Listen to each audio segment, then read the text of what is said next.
Hello, and welcome back. It is time for more Final Fantasy XIV. When last we left off, Monbrita sacrificed herself so that we could slay an Ascian. There was sad times that were had by all, and now it's time for a memorial, a wake.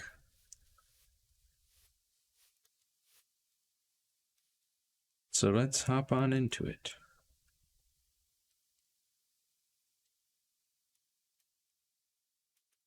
Got just 16 more quests to until Heavensward, though. Let's get sound on. Hello, in memory of Monbrita. As Monbrita was a native of Scions, I feel it is only fitting that we gather before the mark of the scholar. Are you familiar with the stone? 'Tis a monument found at Ratherfrost, and is sacred to Thaliac, guardian deity of the City of Learning. There shall we pray for our dear friend's soul, and bid her a peaceful return to the light of the Mother Crystal. Let us go. Oh, it's here in Mordana. Just gotta fly southwest.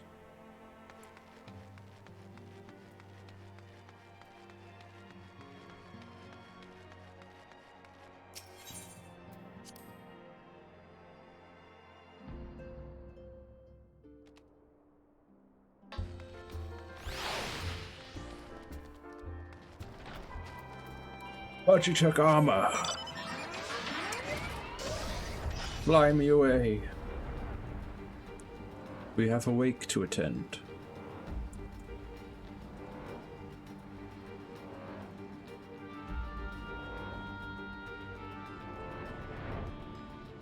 Ba-da-ba-da-ba, ba-da-ba-da.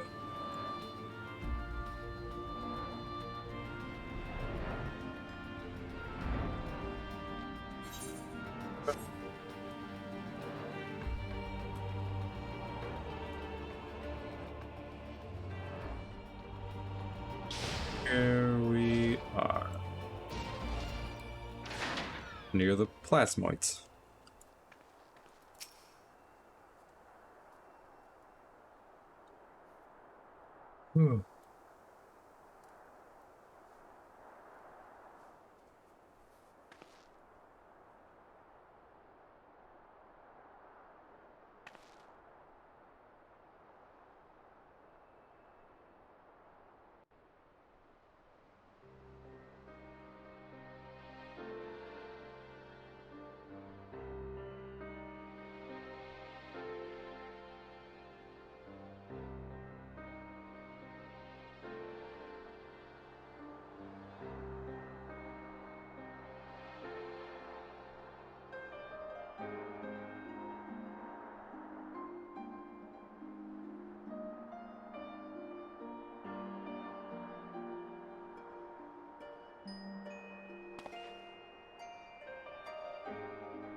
Forgive me, Moonbreeder.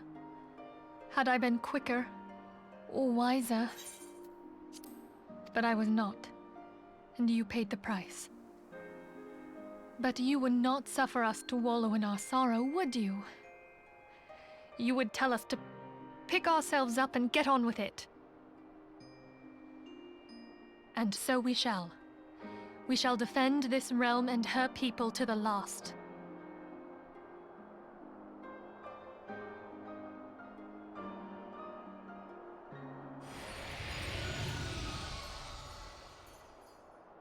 Hello, Life you. for death, a fair exchange. Shut up. I'll punt you into next week, Midgard Swimmer. Other bargains will be struck.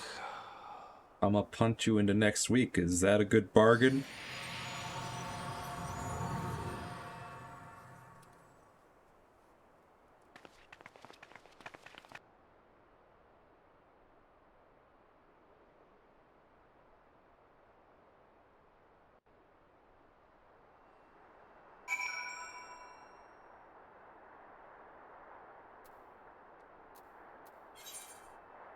Back to the Rising Stones, then.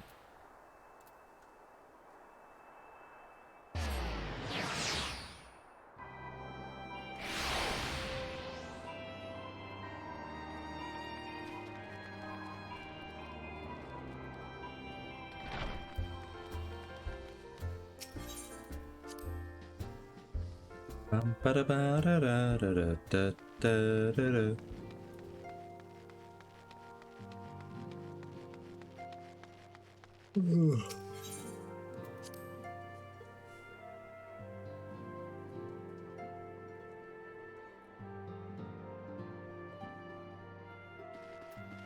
Hello, Minfilia. Though we have not said our farewells, the pall of sadness has diminished but little. Forgive me, as antecedent, 'tis my job to be the pillar of strength for all others to lean upon. Yet, I also believe the grief we feel now is precious in its own way, and not to be lightly swept aside. Do you not agree, Junasia? One quest down, 15 more to go.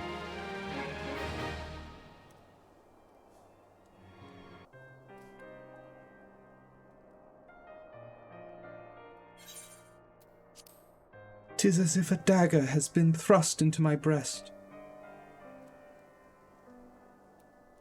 But 'tis a pain we must learn to bear if we are to forge ahead with our duty. The battles we have fought have taken the lives of so many.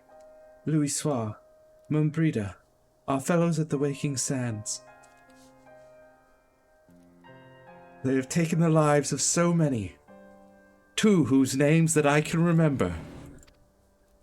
But many others, I'm sure. Their spirit and dedication to our cause, however, will never be lost as long as we rise to fight once more.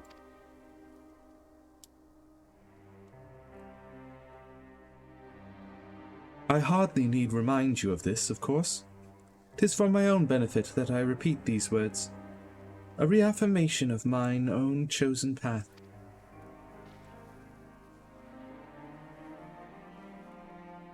If I do not rebuild the foundation of my resolve, I am like to collapse in a fit of weeping.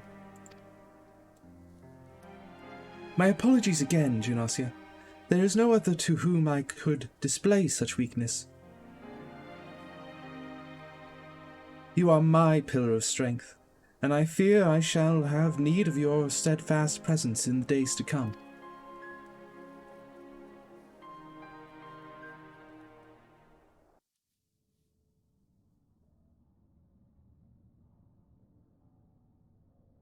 A victory won, a comrade lost. To honor the fallen, the living forge ever on, towards the light of a new day.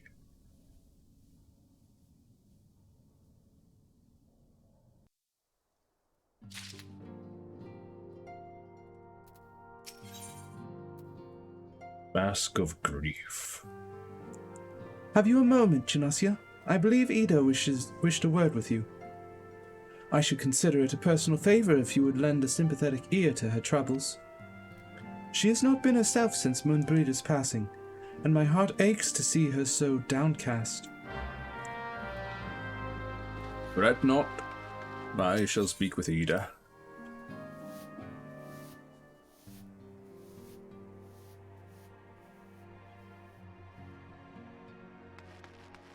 We shall have words of consoling.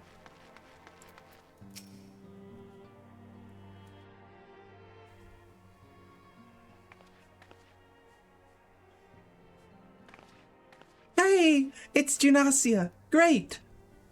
Oh, it's no use. I'm trying to stay positive, but It's just hard, you know? The thing is, I know Moan would tell me off if she saw me moping around like this. Which is why I decided to cheer myself up by getting her a special flower. I placed an order for a moon daisy with Rowena a little while ago, and it's ready to be picked up. The trouble is, I find Rowena a bit difficult at the best of times, and, well, this isn't one of them. I know it's silly, but I just can't face it at the moment. So I was wondering, do you think you could maybe collect it for me? I have the coin to pay for the flower right here. Thank you so much. I'll be waiting for you and the daisy at Ratherfrost. Sure thing, Ida.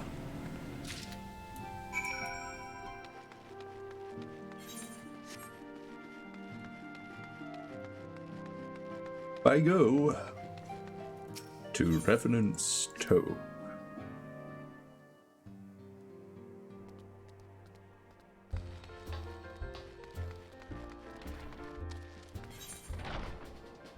Alright. Just straight ahead. Shwa.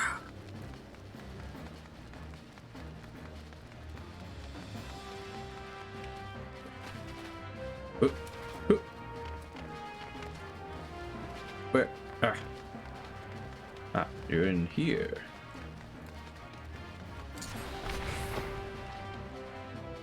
Hello, Lorena. What can I do for you today, adventurer? Eldritch trinket to trade? Flower payment. Eh? They've got you running errands now? Them Scions really know how to make the most of your talents, don't they?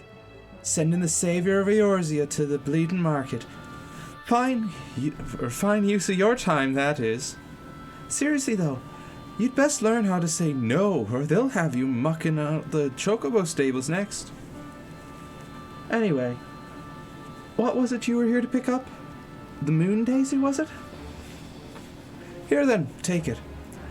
And tell that Ida lass I've got a wide selection of headwear in stock if she ever decides to replace that dotty old mask of hers. 'Cause now she needs to.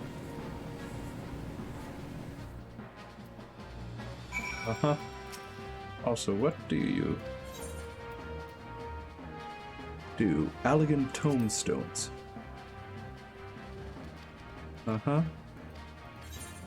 Okay, that's just asking about. Don't think she actually sells anything. Oriental Snow Cave. Frolicking Beasts. A folding partition commonly found in Far East nations. Oh, okay. Those are just decoration things.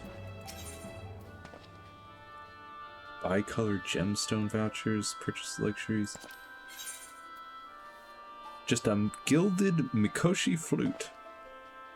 50 million gil! My goodness.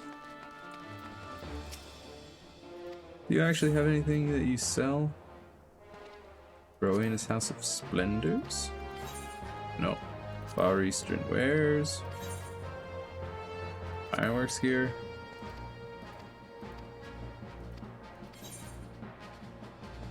Your old masterworks? No, you're just a wealth of information, huh?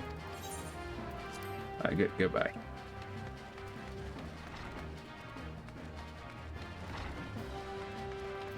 Ah yes, you're the one that does things.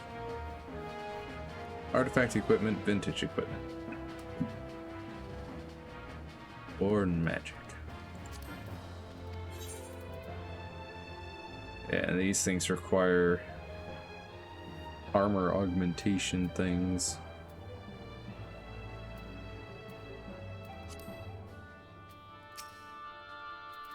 No, not the calf. And then vintage equipment requires antique. I do have antique mail. What could I make? Valor's Surcoat. Or you're curious. Yeah, dude. Alright, there's the ninja thing, but that's just Koga chainmail, which I already have. Although this is darker purple.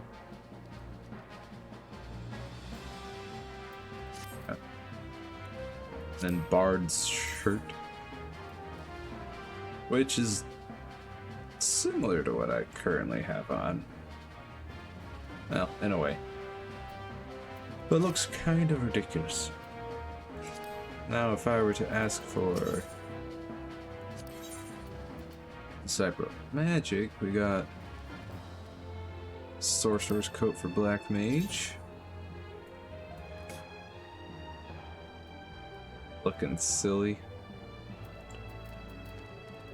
Summoner's Doublet.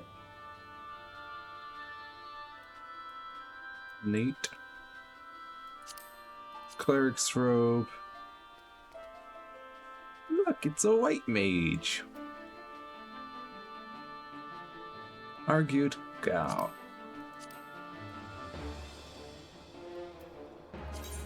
I do like the look of the Cleric's Robe. Looks real nice. But I shall be off. I must speak with Ida.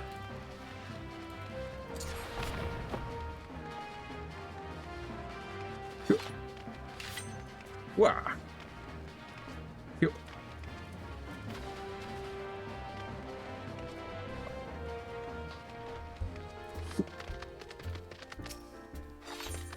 Into the rising stones.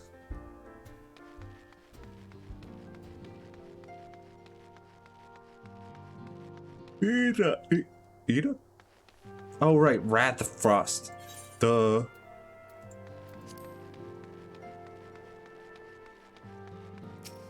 Silly me.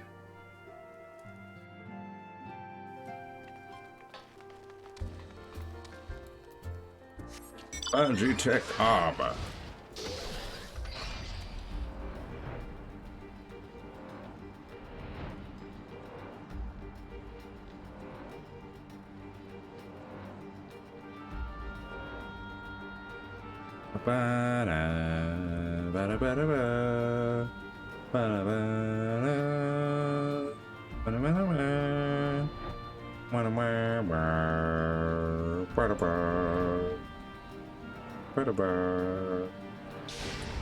Right back here.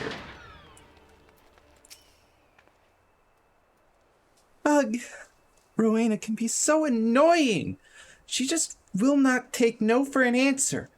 Every time I visit her, she insists I replace my visor with something more fashionable. And when I tell her I like it just fine the way it is, she says it again, and then again, and then again. It drives me crazy. What I mean to say is, I really appreciate you doing this for me. So anyway, let's see it. There you go, Moon Daisy. For Moon Brita. When Brita loved these things, you know? I hope that somewhere, somehow, she knows I'm still thinking of her.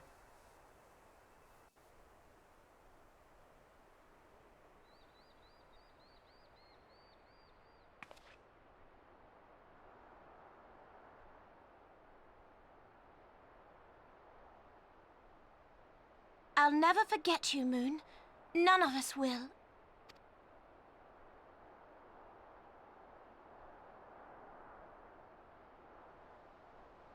Get out of here. The song riseth to Shut a up. crescent. No. I'm cutting you off right now. I swear I'm gonna punch you as soon as I'm able to. If the game allowed it, I would punt you across the sky. You stupid dragon.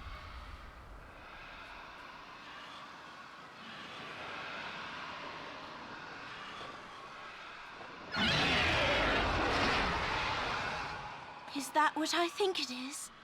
That would be Drake's, yes. Hello. Many of them. Can you hear me? Yeah, Alphinaud. We have received grave tidings from Ishgard. Pray return to the Rising Stones at once.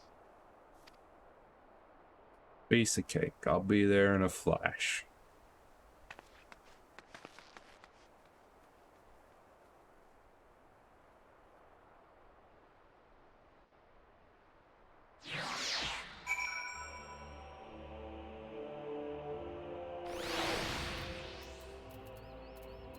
Alright. Rising Stones, here I come.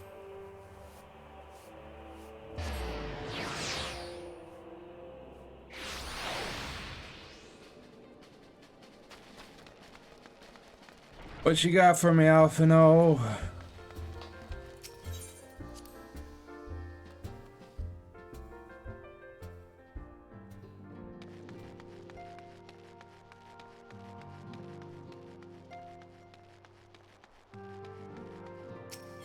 In the solar, eh?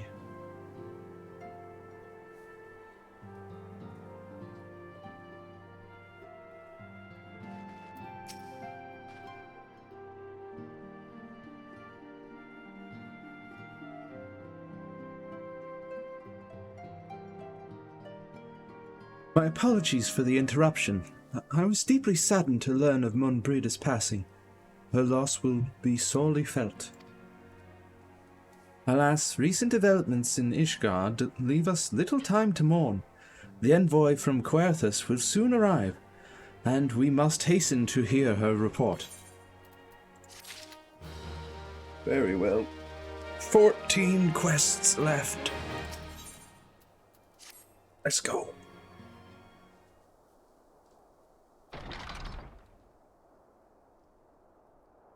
The envoy is here.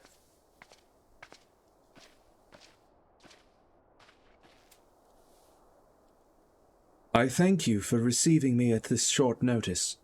Time is of the essence, so I would forego the usual pleasantries if I may. Certainly. You come with news of the Dravanians? Aye. The dragons have begun their attack in earnest. The first wave reached the central highland a short while ago. The battle was joined soon thereafter. Sir Aymeric himself sallied forth with a contingent of temple knights and several companies of the noble house's finest. Though the beasts were ultimately forced into retreat, our victory, if such it may be called, came at the cost of many of our own. Too many. We will not withstand a second wave should the Dravanians renew their assault.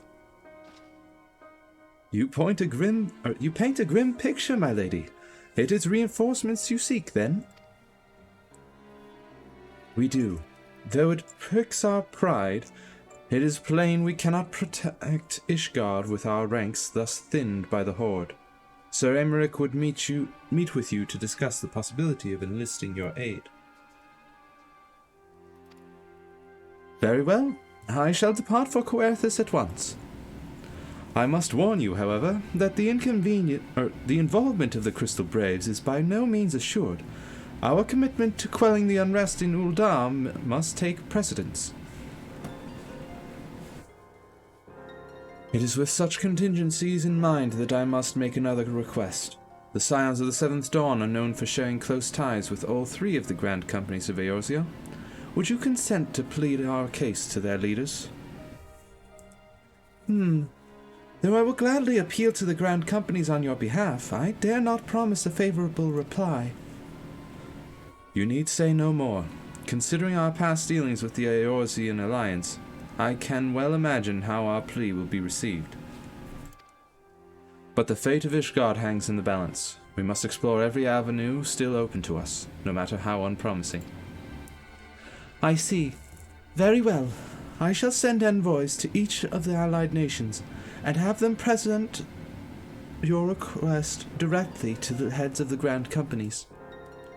In the event that your plea does receive a favorable answer, I know that any support is certain to be conditional. Demands will be made of Ishgard. That is only to be expected. Rest assured that I speak with Sir Aymerick's authority in this matter, and that our actions are fully sanctioned by the Holy See. Which brings me to my final request, a personal appeal to you, Warrior of Light. The Lord Commander much desires to speak with you, regardless of your fellows' involvement. You faced Midgardstormer and survived. Anything you can share of your experience may yield us an advantage over our foe. Right. Yep. Thank you. You wear the mantle of hero well. 'Twould seem the road leads us both to Camp Dragonhead. Seek me out when you arrive, Genosia.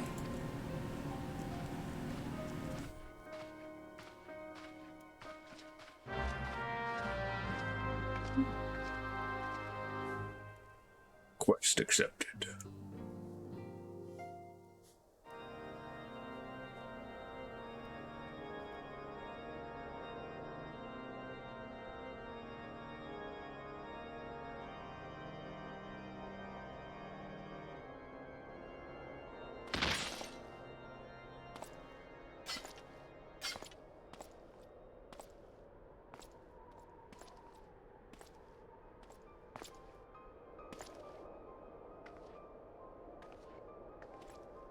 You.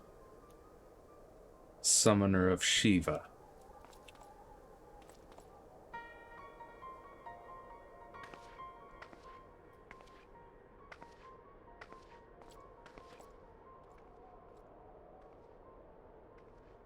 The sons must answer for their father's misdeeds.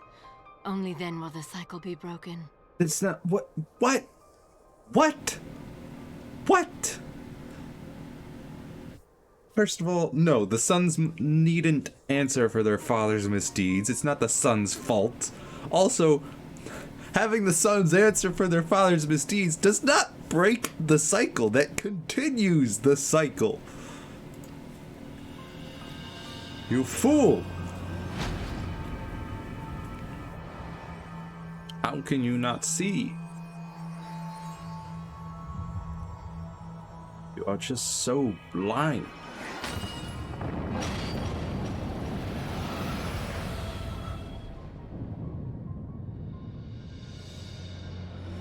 Brothers and sisters of the heavens, we raise our voices and join you in the chorus.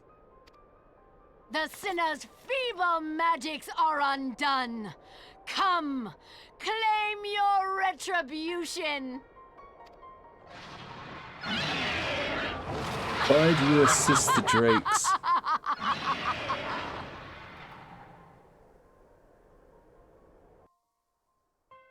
You mad woman.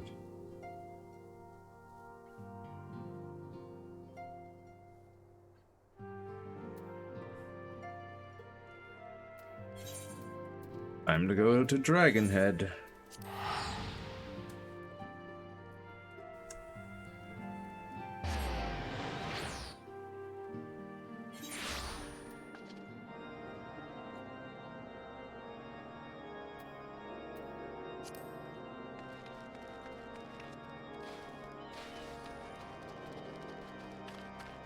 Alfino.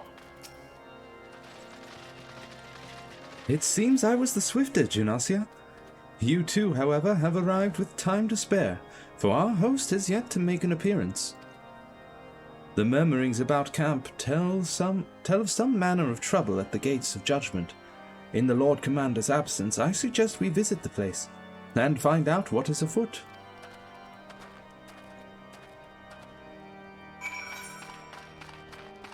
Oh boy. Time to fly.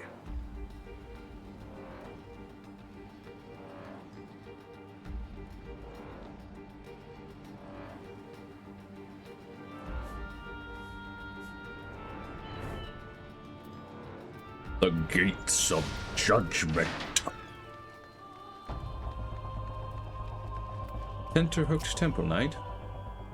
When I laid eyes upon Lady Iceheart, I felt the marrow freeze within my bones. The gates of judgment are much more than mere doors. They are the outermost layer of Ishgard's magical wards. If our first line of defense can be so easily shattered. Oh, shoosh. Heretic scum! How dare they meddle with our divine protections? I shall rid our nation of their blasphemy, even if it means cutting them down one by one.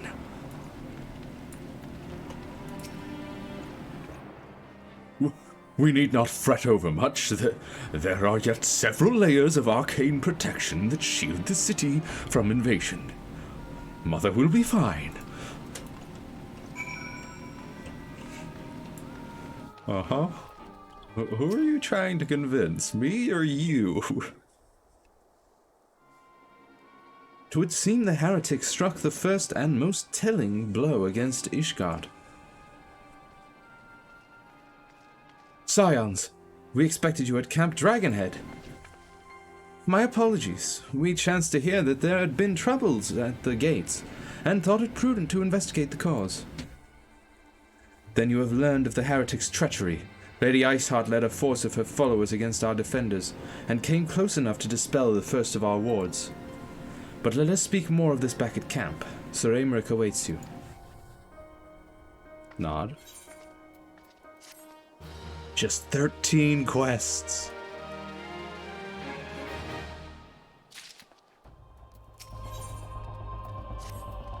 Worm's Roar. Lady Iceheart has grown bold indeed if she would risk direct action against the city. Come, let us do as we were bid, and return to Camp Dragonhead. Lord Harshafant will know where Sir Aymeric means to receive us. Indeed.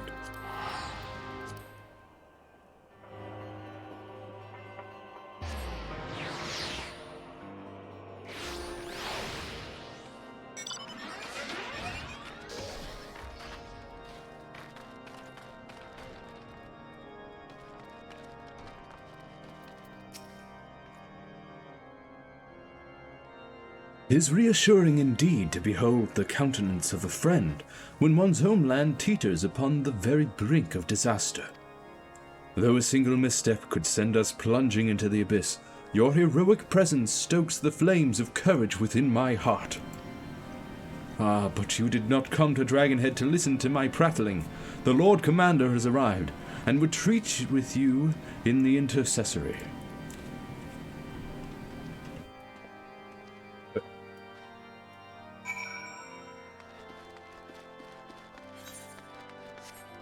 Alphino just immediately leaves. Not even a word. Engage keep. Let me pass. Greetings, madam. Shall I show you inside? Yes, that's why I'm here.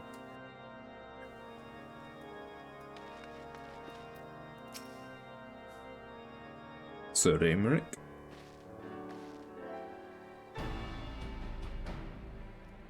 I thank you for coming with such haste, and apologize for my absence. Suffice it to say, Lady Iceheart and her heretics have much to answer for. Yes, we are but recently returned from the Gates of Judgment ourselves. Given the circumstances, we quite understand if you would prefer to postpone our appointed audience.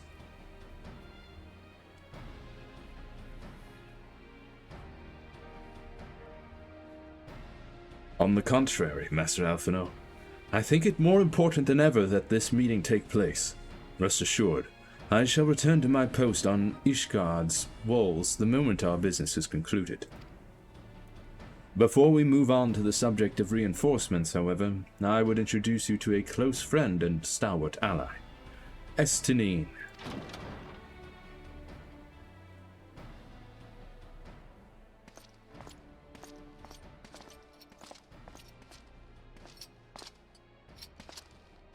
Estinine.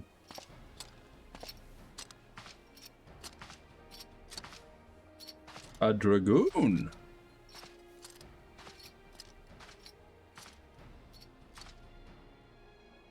May I present to you Ishgard's Azure Dragon, or Dragoon. An impressive title, though I confess I know precious little of the Order of Dragoons. They are formidable warriors all, yet even among such masters of the lance, Estinine is without equal.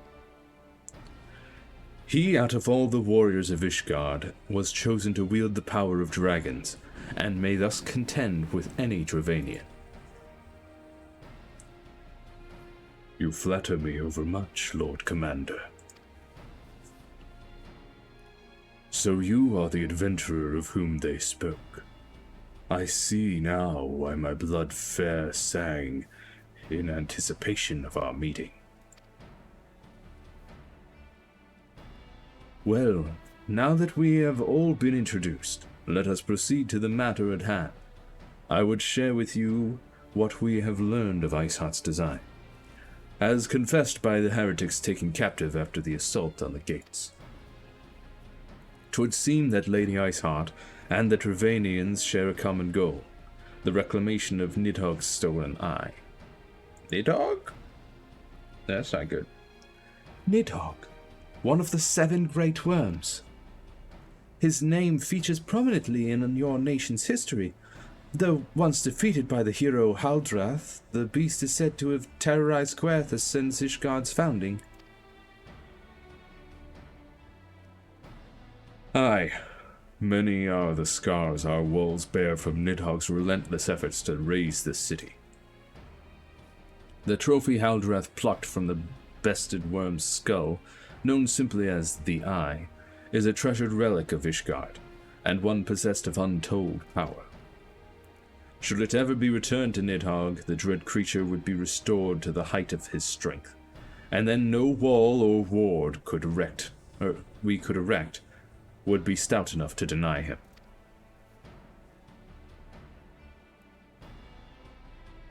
A vengeful son hath waged war against Ishgard for 1,000 years. No mortal mind could comprehend the depths of his rancor. Oh, shut up. The eye itself is secreted deep within the vault. It is kept under heavy guard, surrounded at all times by men and women who have proven their loyalty to the Holy See. But though stout walls and sharp blades may suffice to discourage the heretics, the dragons are another matter. There are individuals within the Dravanian horde whom an entire company of knights would labor to repel, to say nothing of Nidhogg himself. Nor does age rob them of their strength. Through the endless march of years, the dragons endure, patient, calculating, inexorable. You must understand, these creatures do not share our perception of time.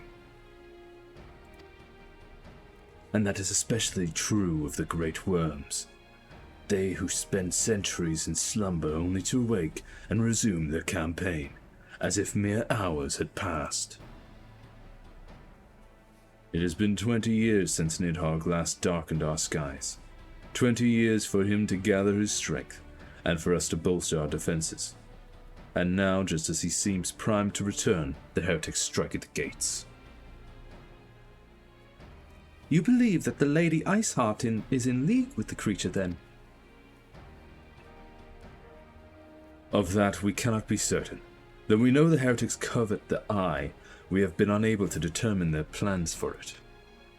Such questions aside, we must needs address the ragged hole their mistress has seen fit to rend in Ishgard's protections. 'Tis a weakness the Dravanians are not like to leave untested. So it would seem. You have described your plight in admirable detail, Lord Commander, yet I cannot help but wonder at your candor. Why share such sensitive information with us? I shall speak plain. Ishgard has need of allies, and I would have you bolster our front lines in readiness for the coming battle against the dragons.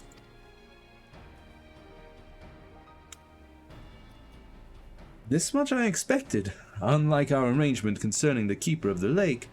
However, you only stand to benefit from our assistance in this matter.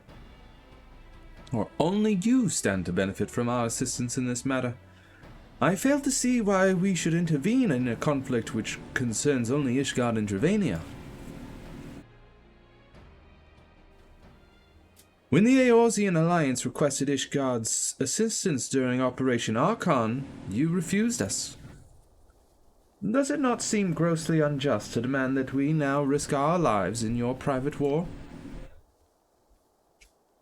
I make no attempt to defend my country's conduct. I only ask that you consider what would follow were Ishgard to fall. Having razed our city to the ground, the Horde would have little cause to linger, and most would return to their lairs in Dravania. Soon thereafter, the ruins of Coerthas would be buried in snow, and the land would become the sole province of beasts and beastmen. Until the Garleans' arrival, that is, for you may be certain that the Empire would not hesitate to claim Coerthas. They would not even have to draw steel.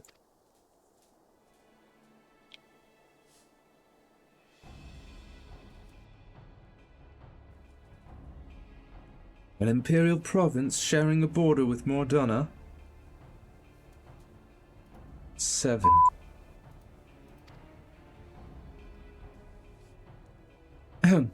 Very well. We will assist you in propelling the dragons. The roar of a great worm may have shaken the firmament, but we of Eorzea will not abandon our Ishgardian brothers to face the coming horde alone. Nor did I ever think you would. Now upon the matter of the roar.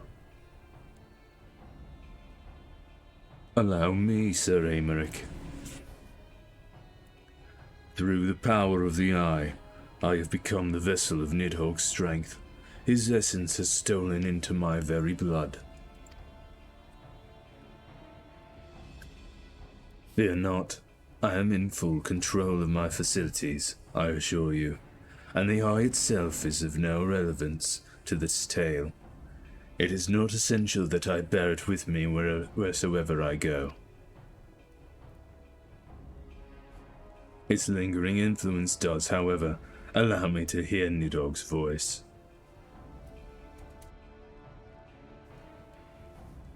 Then the worm who roared was Nidhogg, aye. He means to hurl his horde against Danifin's collar and shatter the remaining walls that protect the city. There can be no doubt the worm was has summoned his minions to war.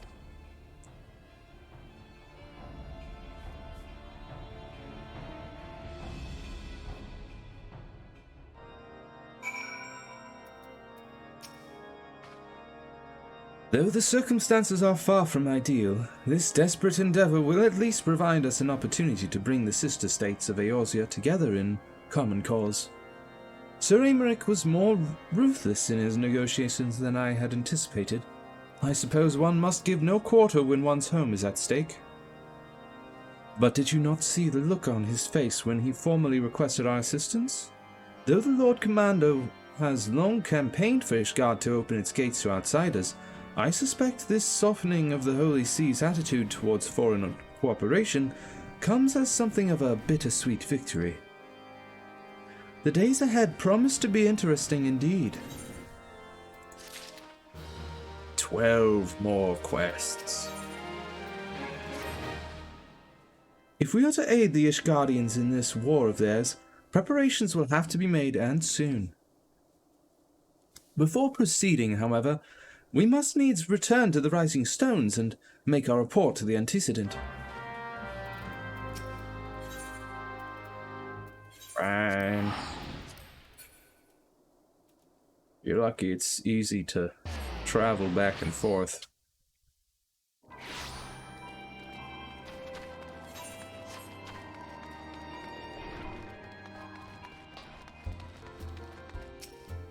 Bow, bow, bow, bow.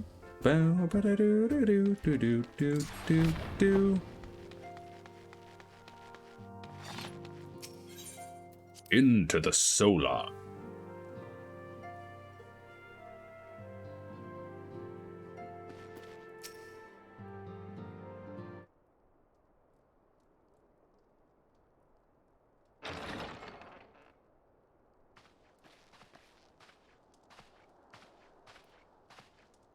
Alphino, it is good to see you. Tell me, what have you learned? Pray summon the others. Everyone must hear my report.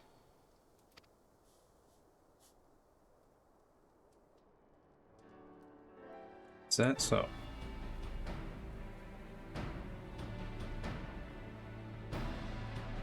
Alright, the report of the Fish Guardians.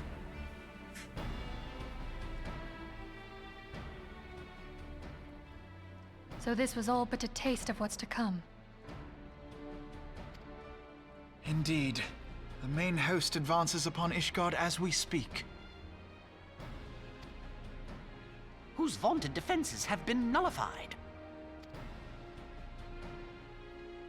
Shorn of its wards, the city will bear the full force of Nidhogg's fury. All those people. Alphino is right. The Dravanians cannot be allowed to prevail. If Ishgard falls, all of Eorzea will suffer the consequences. Then you agree that we have no choice but to intervene. For the good of the realm, the Scions of the Seventh Dawn and the Crystal Braves must join the defense of Ishgard. Let there be no ambiguity about what has been proposed. We would be directly intervening in the war. True. But if all here believe the cause to be just, then to war we shall go. Indeed. Nodders. The path we now embark upon is perilous, but I pray you will walk with us to the end. I don't exactly have a choice. For those we have lost, for those we can yet save.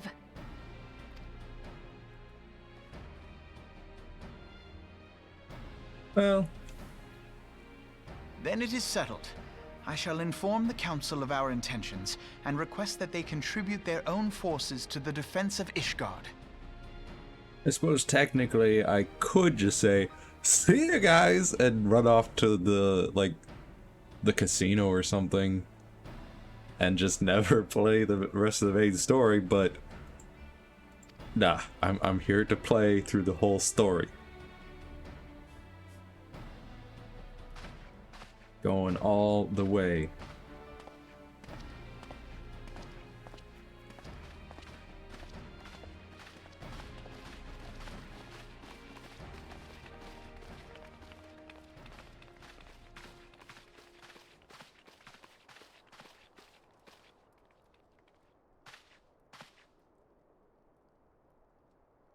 Wah wah wah wah wah wah wah.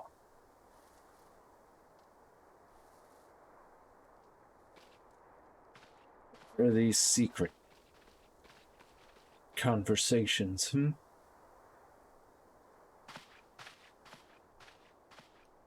Why does he seem so curious about it? And untrusting?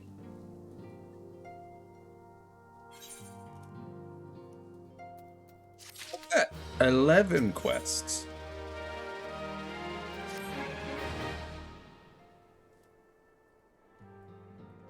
I have bid the Archons travel to their assigned nations.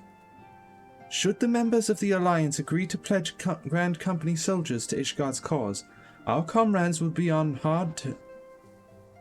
hand to act as intermediaries for the duration of the conflict. The small matter of persuading the Alliance leaders to grant such a support, I leave to Alphino. For you, my friend, a different task awaits. I would have you reach out to your fellow adventurers and gather what allies you may for the coming siege. I would also have you consider the matter of our own security. Brevant's Toll is but a short fight from the snowfields of Coerthas. Flight from the snowfields of Coerthas. It is not unimaginable that the fighting may spill across the border. Pray brief Slathborn on the brewing conflict and discuss potential contingencies. The frontier settlers must be prepared for aught that might wing its way over our walls. I only hope that such precautions prove unnecessary. Before you leave, might I suggest that you have Tataru accompany you? She has a talent for administration and a firm grasp of the practical challenges we may encounter. Sure.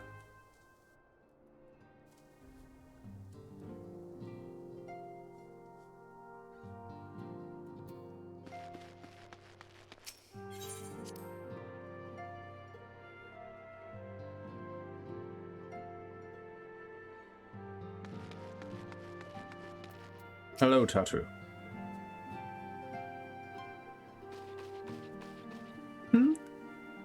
We are rather close to Querthus, aren't we? We'd best see to our own defenses and take stock of our supplies. Oh, and we'll also need to have beds and bandages laid out just in case. A good receptionist is ready for any eventuality. Let's go, Janasia. I've 101 things to discuss with Slathborn. All right.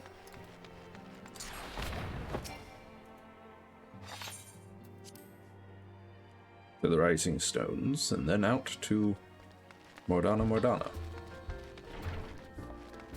Slathborn!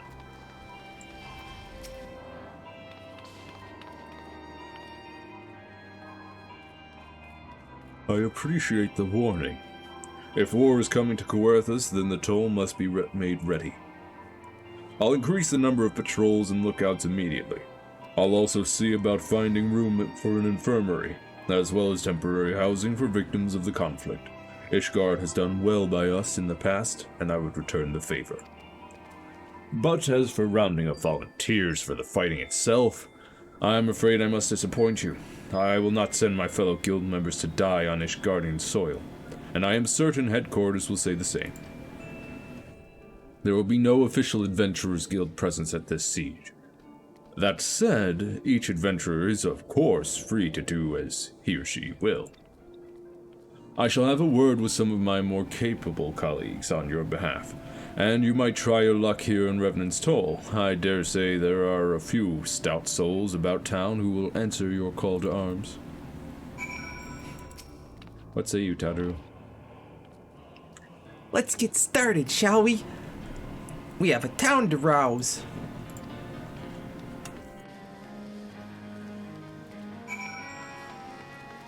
Very well.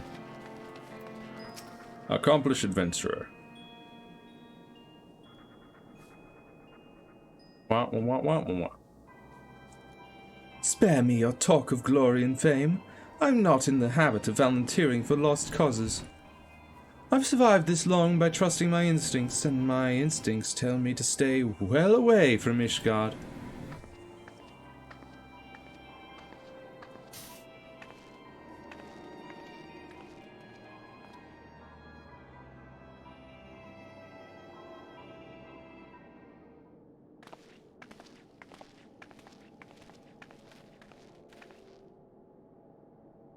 Ishgard sounds like she's in a right mess. But that ain't what I wanted to talk to you about.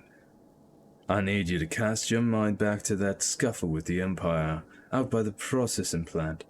A lad from Little Alamigo by the name of Wildred was there with the fourth on that day, and I want to know if you've seen him since. Have you? Nopers. I feared as much. No one's bloody seen him.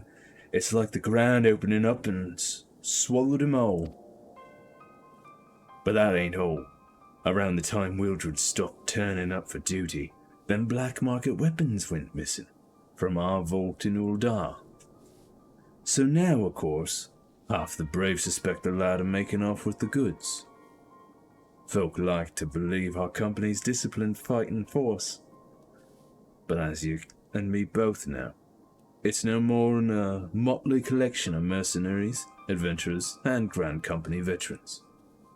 The only thing that binds us together is some vague oath about fighting for the freedom of all. That and the steady pay. Now, compared to most others in this crew, Wilred's a fresh-faced novice, a bleeding whelp amongst wolves. But the boy's got passion. When he talked about being a guardian of Eorzea, he bloody well meant it. A lad like him wouldn't rob us blind and bugger off like that. He ain't the type. And then, And this is just between you and me, mind. There's the fact that the lad wanted to tell me about something queer he'd noticed in the ledgers. Something about the Braves' numbers not adding up. Aye, there's a villain at the end of this trail I've stumbled upon. And I'll bet me good eye it ain't young Wilred.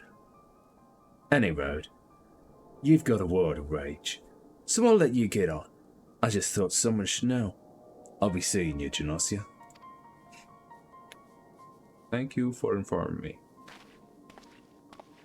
Also, I've been suspecting the captain or whatever his title is for a while now.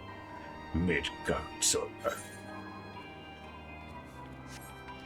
How dare you show your face here? How dare you? Adept adventurer, would you join me on my quest? So Ishgard seeks out swords to bolster its ranks, eh? Though I'm not so sure I like the sound of this siege. Those nobles will surely be generous with their rewards. Ah, but I have pledged myself to guard Revenant's toll. Modest work though it is, I am loath to break the terms of my contract. What to do, what to do?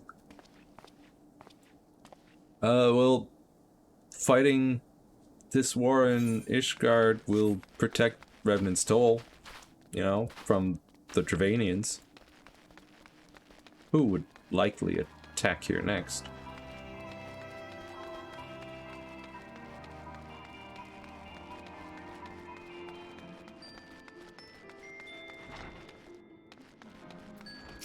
Angular adventure. Volunteer my services in the defense of Ishgard? I think not. Dragons claim the lives of every one of my brothers. I do not mean to offer them mine. 'Twas to escape such a fate that I took up the mantle of adventurer in the first place. I would sooner die in the pursuit of fortune than huddled behind an icy wall. Some adventurer you are. I became an adventurer to avoid dragons. What? What? Adventurers don't avoid dragons, they fight them. Come on now. Sell my blade to these guardians. Well, them dragons are a fearsome lot, but I'd slay me a fair share if the coin was good. I've worked for one of them knights before, you know. Watched me like a bloody hawk he did. Still, I'd put up with worse than that for a heavy purse. Well, we got like one, maybe two. How's that for you?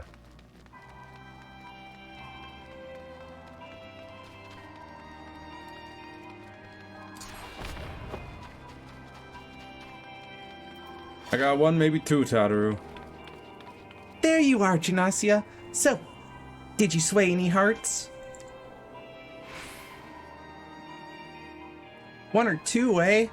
Well, add it to mine, that makes 3 or 4. Not including Slaffborn's friends. We won't have the largest company in the army, but I'd say one Revenant's Toll veteran is worth a dozen clanking knights at least. 10 quests left. Oh, I've been so caught up with the recruiting that I almost forgot. There's been word from Alphino. Apparently, the Alliance leaders are convening in Ul'dah to discuss Ishgard's plight. And they've requested your presence, as usual. Anyway, you'd best make your way to Ul'dah, or you'll be late. Alphino says that he would meet you on the Royal Promenade. Back to the Royal Promenade, huh?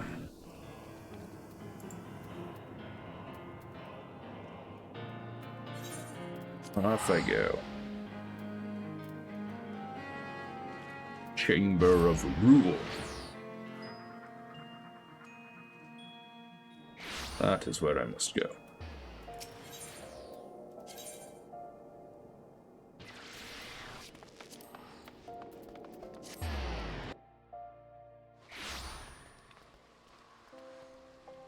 And while I'm here, might as well put on my glamour. Where is it? That's the one. Yeah. Look at that. Looking like a pretty sick pirate up in here.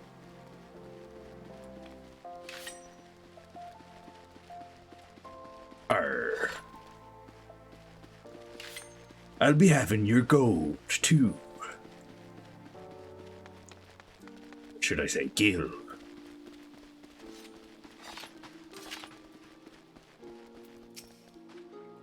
My apologies for calling you away from your task.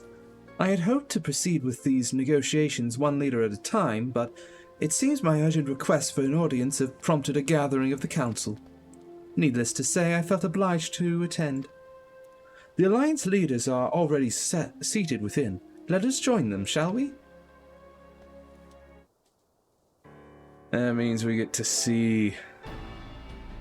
Oh, no, it's just the Alliance leaders. Okay. I thought we were going to see Mr. Two-Face in here.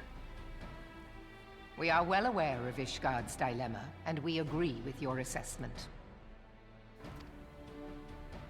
Then I trust there are no objections to the Crystal Braves' intervention. Uldar has none. Gridania does not object. The Crystal Braves are yours to command, Alphino. Do what you will. We shall pray for your success. It was my hope that you would offer more substantial aid than prayer. I know it is within your means. Do not presume that you have knowledge of our every concern. The Garleans and the Beast Tribes are but two of many. We are not in a position to contribute greatly to the defense of Ishgard. Not when our own homes are still under siege.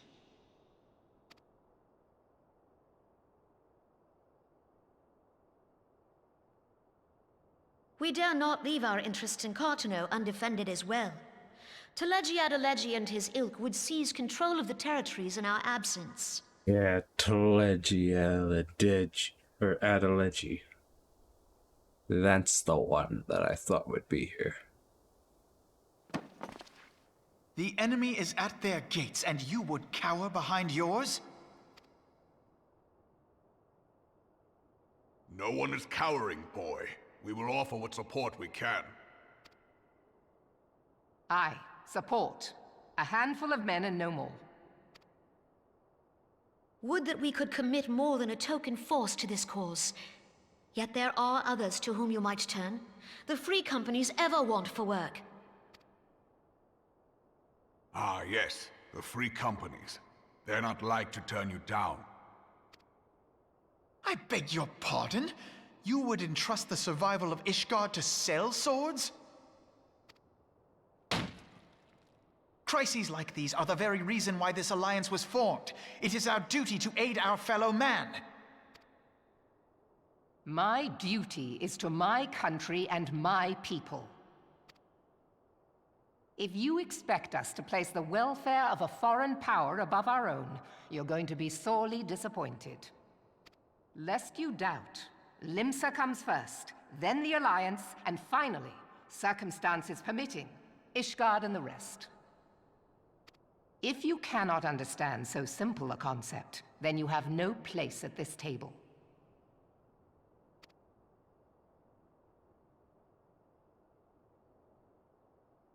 Forgive me, Admiral. I was careless in my choice of words.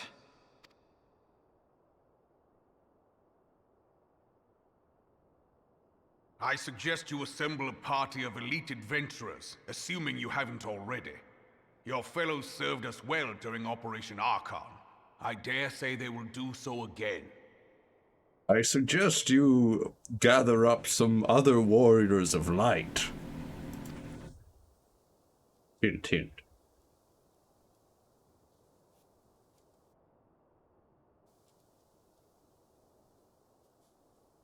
If I may, Your Grace, I wish to propose a redistribution of forces. If we entrust the security of Uldar to the Brass Blades for a time, we can dispatch a larger force to Ishgard.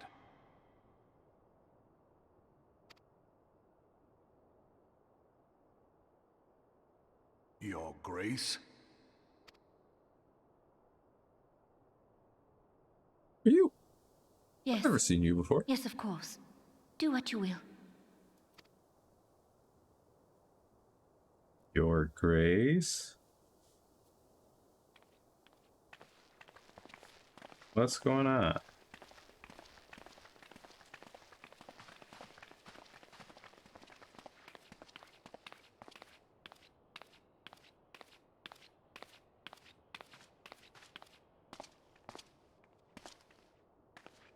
Is Her Grace not feeling well? To the best of my knowledge, Her Grace is in perfect health. I see. Carry on.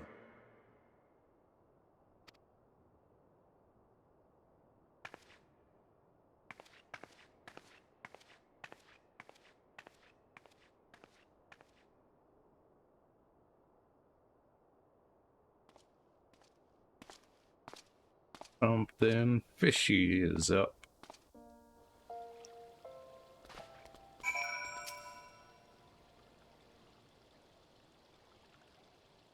Once again, I owe you an apology. It seems you have been conscripted into leading a contingent of adventurers on yet another mission of inestimable danger. But I fear we have been left with little alternative. We cannot well abandon Lord Rochefort and Sir Emeric to their fate. We must abide by the Council's decision, as short-sighted as it is, and strive to fulfill our roles as Eorzea's guardians.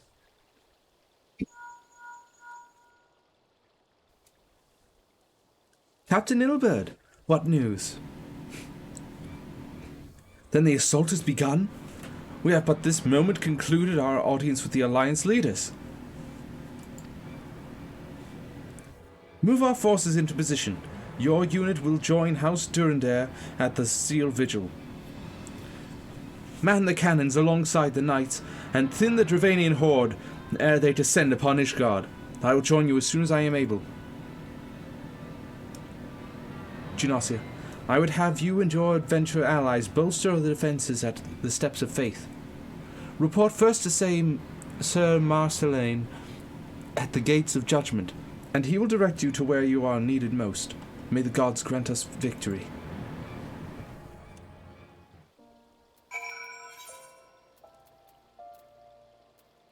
Time to do another dungeon. I believe there are 2 in this final set of quests here. Yeah. The Steps of Faith, and then maybe my left arm, assuming that is... Actually, I don't think it is a dungeon, is it? It's an achievement. Okay, so there's just one. Just this one, and then there's a bunch of quests. There's 1, 2, 3, 4, 5, 6, 7, 8. There's 9 quests after this one. And then it's Heavensward. So close.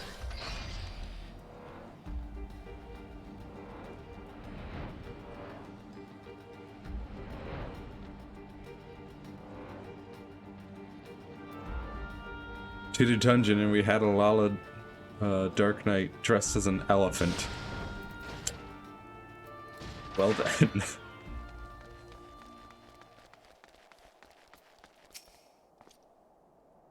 All the players seem kind of iconic from what I've seen so far. We are the appointed captain of the Sellsword. You are the appointed captain of the Sellsword contingent? Then, welcome. There is no shortage of blade work to be done. As we speak, Dravanian skirmishing parties are harrying positions across the Central Highlands. I've assigned the Crystal Braves and your fellow adventurers to contain these scattered attacks, and for the present, I would have you join them.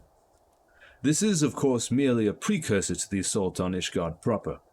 The wily serpents seek to divide and confuse our forces, but we will not be so easily drawn out of position. Well, okay, I can mine wind crystals at level 26, but they are all in level 55 plus areas. It won't let me click on. Oh. The Temple Knights will remain on the steps of faith and continue our preparations. When the Horde arrives in force, they shall face a wall of Ishgardian steel. Report back to me once the advanced skirmishers are slain. Very well. Oh, White Brim. What? Oh. All the way over there?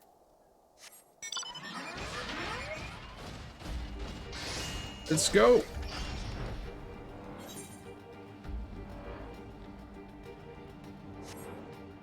For White Brim.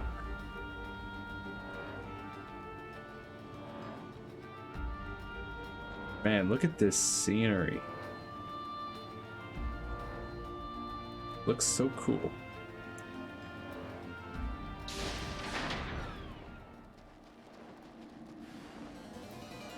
Alright, you. Time to die. Oh, pitiful drakes.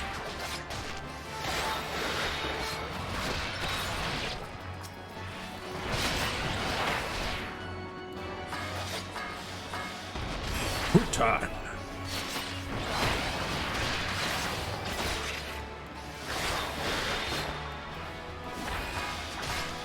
Hutan. Hutan.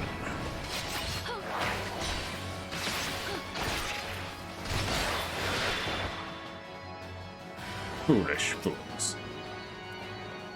You can't hope to stand up against me.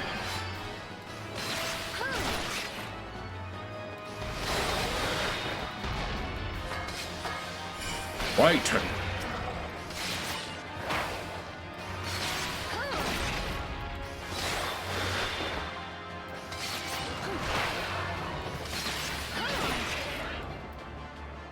And you're already dead.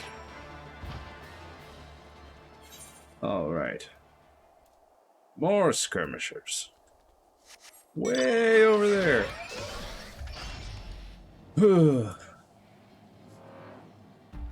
I fly. Seriously, look at that castle. Looks sick.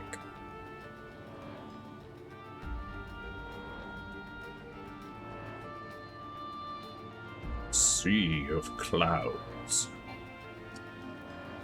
You can fly no higher. Then I'll go around this mountain peak.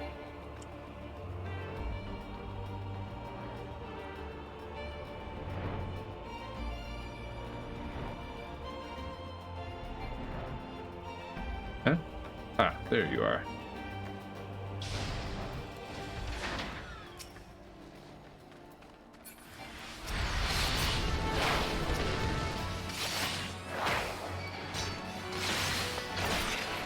Alright, Horde Scout. You're dead. What a fool!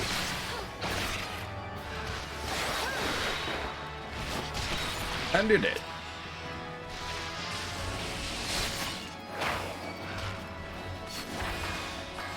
Right.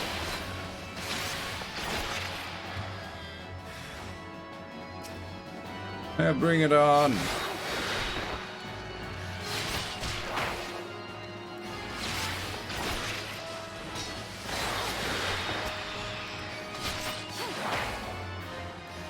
You foolish fool. Mug.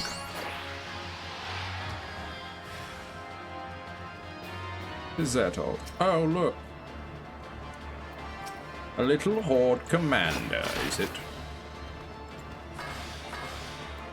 Right. Right.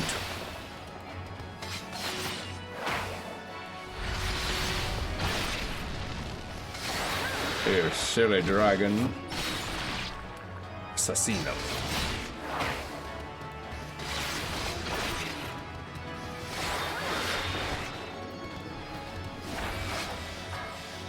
Righton.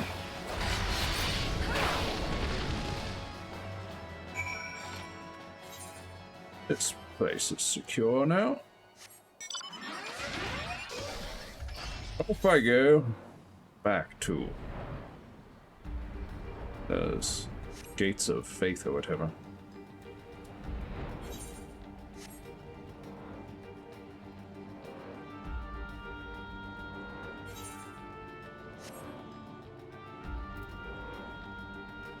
Let's see.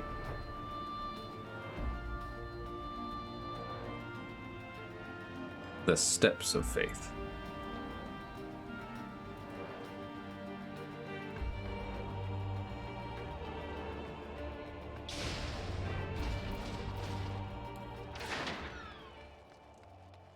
Right, Marceline.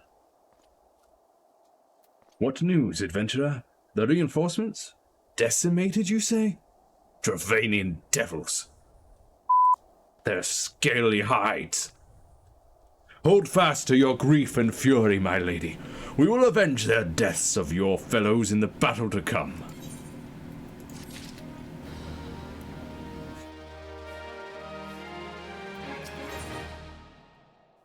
The steps of faith.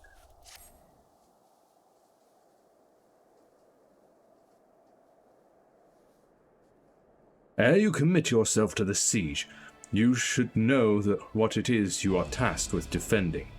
Beyond the gates of judgment lie the steps of faith, a great bridge of stone that leads directly to the city of Ishgard. More than simply a means to cross the Sea of Clouds, the bridge serves as a foundation for the arcane wards that form the barrier we call Danafin's Collar. Alas, in dispelling the barrier's outermost layer, that thrice witch, Iceheart, stripped the bridge of its protection, and thus are the dragons now able to land unhindered upon the steps of faith. Should the Dravanians succeed in destroying the remainder of the wards, the winged devils will be free to swarm within the city itself. Needless to say, we cannot suffer that to happen. It shall be our task as defenders to prevent any harm from coming to those parts of the bridge wherein the wards are sealed. All now rests on us, adventurer. Lead your comrades out onto the steps of faith and prepare to meet the horde. May the fury guide your blades. Quest accepted. The steps of faith now accessible.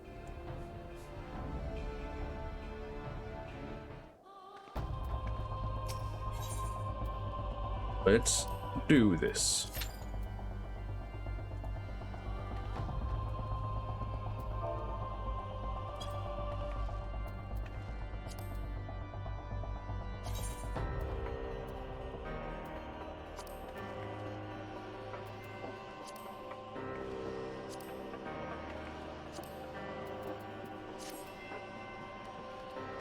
Here I shall sit and chill on this cold stone floor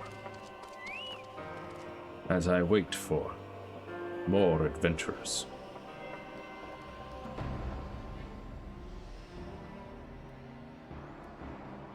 Bum bum bum ba-da-da. Bum ba-da-bum bum bum ba-da-da-da. Bum ba-da bum ba-da-ba-ba.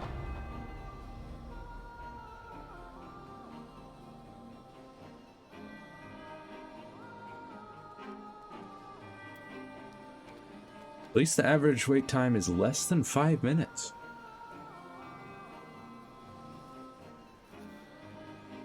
Last stream, at the end, we had that average wait time of 18 minutes, which started at 12 minutes, and it just kept going up the longer it took for me to join.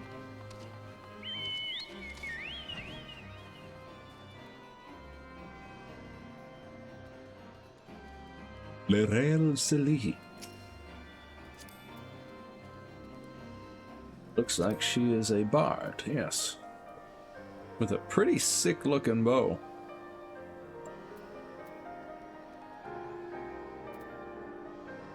Augment and Ironworks. Vembraces of Aiming. Augment and Ironworks Mask of Aiming. Auroral Tabard. But she doesn't have the earrings that I've got. The Menfina's earring. Which would mean that she hasn't, or she didn't, was it from purchasing Endwalker or pre-ordering Endwalker? Either way, I did, and it seems she didn't. Because I got this sick earring. Which is item level 430, technically, but it also scales to your level. And increases experience earned by 30% when level 80 and below. Attributes and item level vary according to class/job and current level when equipped. So I'm getting Dexterity, Vitality, Direct Hit Rate, and Determination. Although I'm not... If I am getting plus 78 Dex, 80 Vitality, 79 Direct Hit Rate, and 79 Determination, that's insane. Considering, like, my headgear is giving, like, 20s. My chest piece is giving 40s, but this is supposedly giving 70s and 80s? Like high 70s, low 80s? Not sure I completely trust that, but if it's true, sick.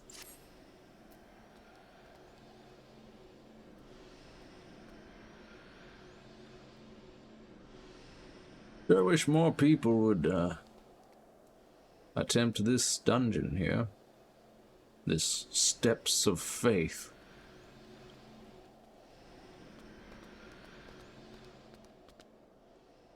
Look at the little buffalo calf.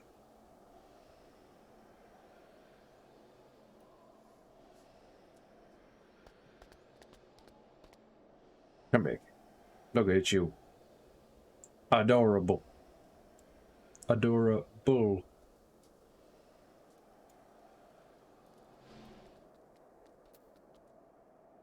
Ah!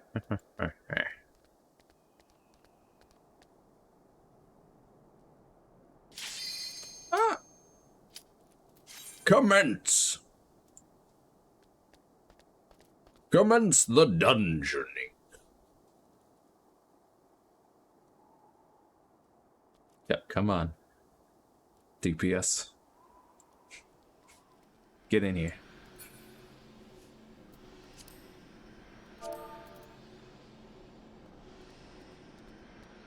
Yeah. Put your faith in the light. Whole pot. That's a large dragon.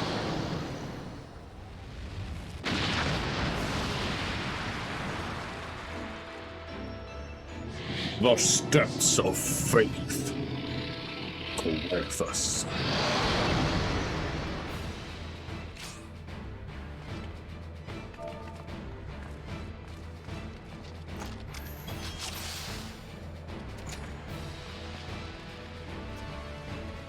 Boy.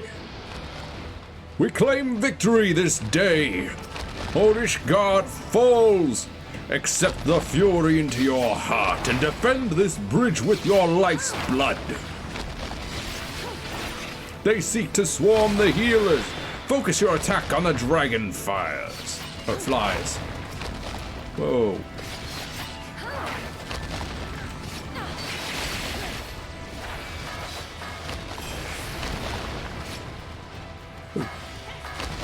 Alright, Hutan.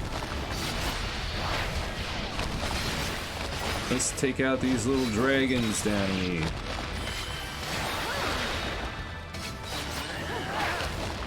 More than half killed this horde shield dragon. Oh, actually, I am dying. Whoa, oh. Hold up. What's going on there?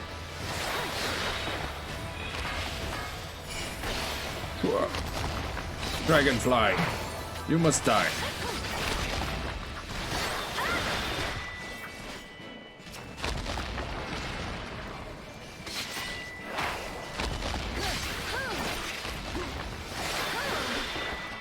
So faint you. Dragon Visha. Raiten. Satsu Raiten.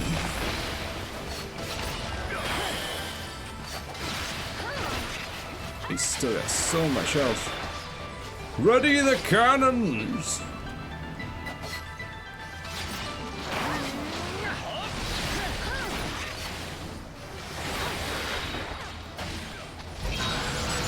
Assassino. The cannons don't seem to be there anymore.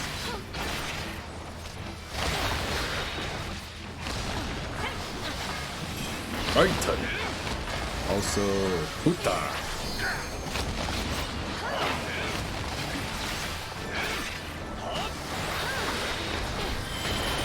He's down to 68%.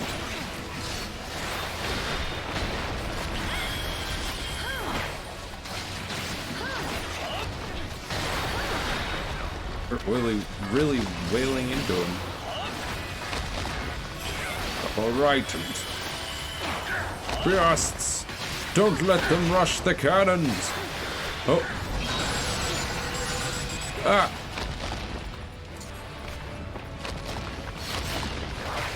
You, get back here. I'ma kill you. I'ma kill you. Next one. Assassino! Raiten! Where do you think you're going, huh?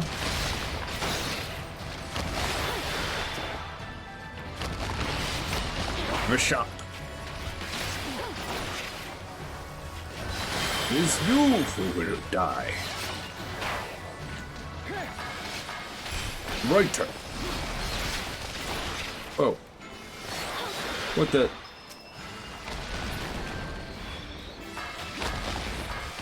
Huta.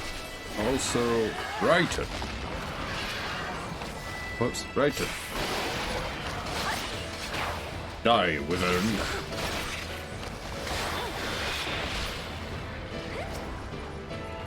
I said die, Wyvern. Come on. Here.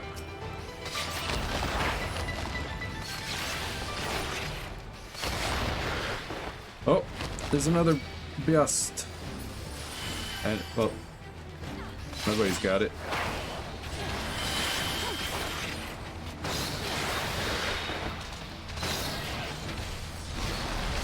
Assassino.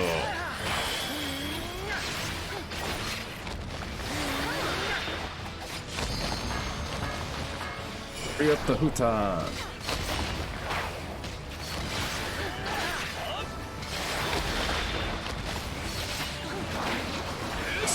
Raiten.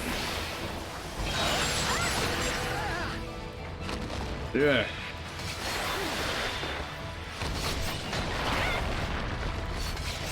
Well, we've gotten down to 37%. That seems pretty good.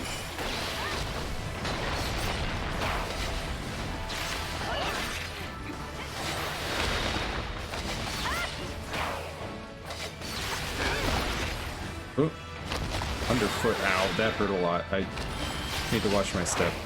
Oh my goodness.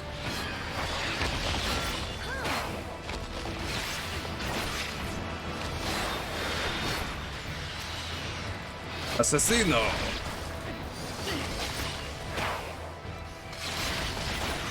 Die, dragon, die!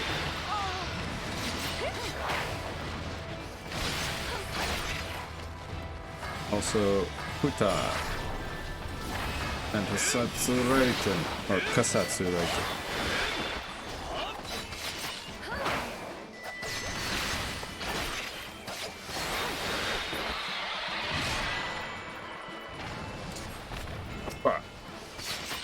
I'm back. Raiten. You. You will die, Wyvern.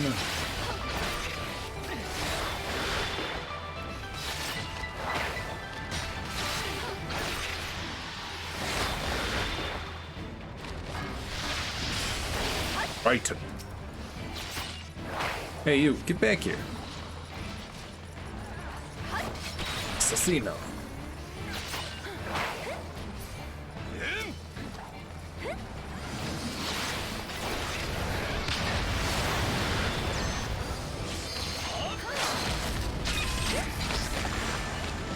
Hey, you get back here.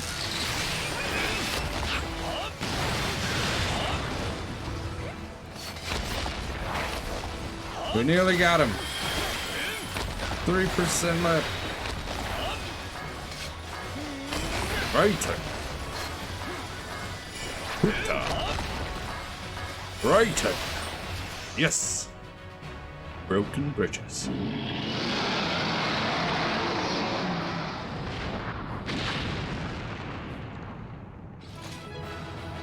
Ba ba ba ba.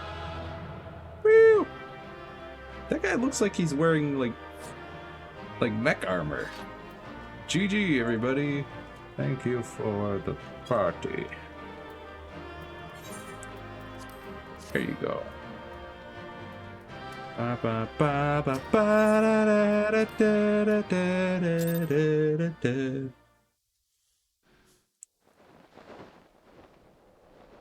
Flee, drakes.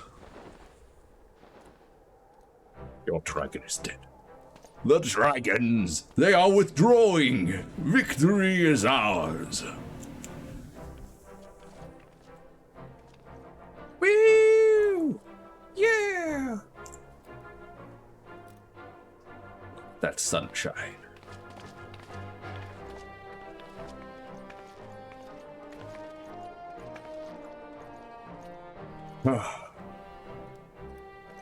You did nothing! Or at least I didn't see you on the battlefield. Maybe it was just too chaotic to see you. One of Nidhogg's greatest champions, slain. The Horde will not soon recover from this blow. But what of you, Nidhogg? Why did you not join your minions and make of this battle a slaughter? Have you grown so fond of the stench of your lair? Mayhap you prefer to have your allies fight your battles for you. You have a girl to do your bidding now, do you not? No matter. I shall slay Iceheart and all the rest. But I yearn to spill the blood of a great worm, Nidhogg, and only your death will sate my lance. Okay, Dragoon Man.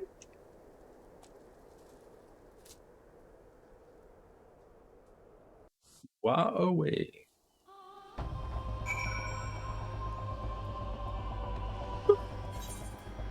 Alright, I've got a couple items here that I can extract materia from.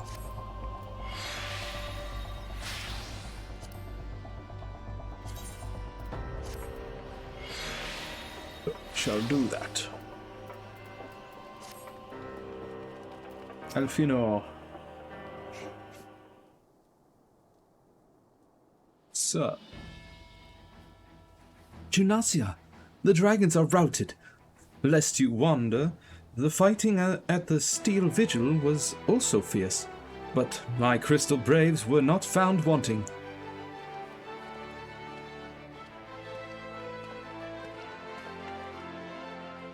Commander Levelure, Junasia, true to your word, you arrived to aid us in our hour of need. On behalf of the Holy See and the people of Ishgard, I offer you my humble thanks.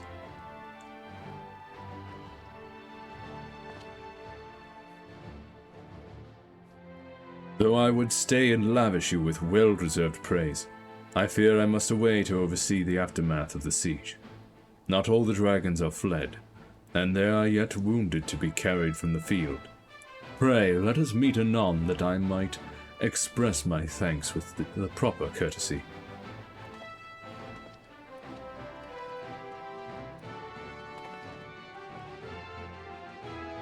I too offer my thanks, Genosia. Through your deeds, we have achieved a victory of singular importance. With the Dravanian horde thus weakened and scattered, the threat to Ishgard has been greatly diminished. And mayhap equally significant, the Holy See must now recognize the necessity of cooperation with foreign powers. Long have they barred their gates against the outside world, but I'm confident that the day will soon come when Ishgard proclaims itself a member of the Eorzean Alliance once more. Much have we sacrificed in our struggles against dragons and primals, the Ascians and the Empire, but, step by unfaltering step, we march ever nearer to our goal. And, as ever, the journey is made with you in the van. In the van? You have a van, Alphino? Why didn't you tell me you have a van? What do you mean, and as ever, the journey is made with me in the van? I've never been in a van! Alphino, you've been holding out on me! The victory you have won this day gives us greater hope for the morrow. Where's your van, Alphino?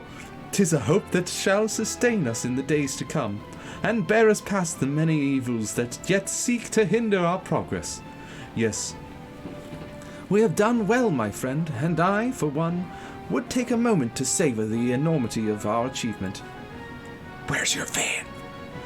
The demands of duty, however, allow me little time for levity.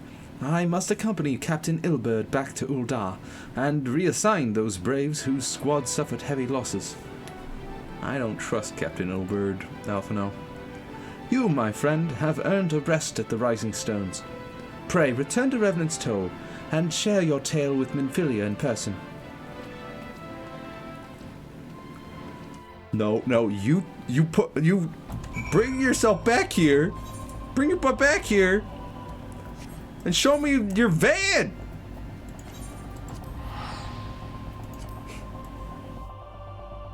Meanwhile, I have to teleport places and use this Magitech armor to fly around, but you've got a van?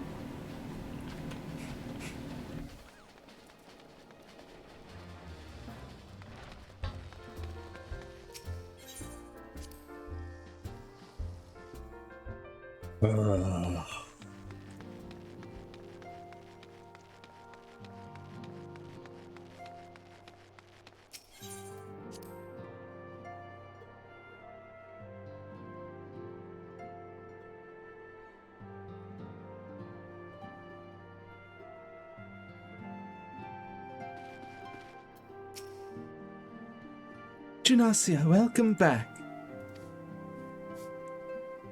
Alphino sent word of the siege, and of course, of the role you played in ending it. Your deeds never cease to amaze me, Genosia. Thank you. Well, I shall take this, skill speed materia. Administrative decision. Real quick, let me take a look at the quest list. That's 1, 2, 3, 4, 5, 6, 7, 8, 9. 9 left, including this one.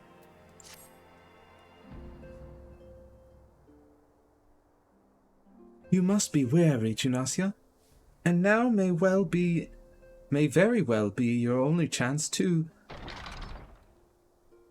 hold that thought. Antecedent!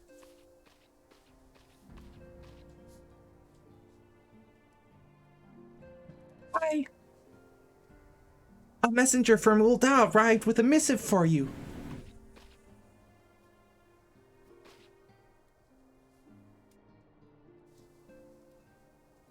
The royal seal.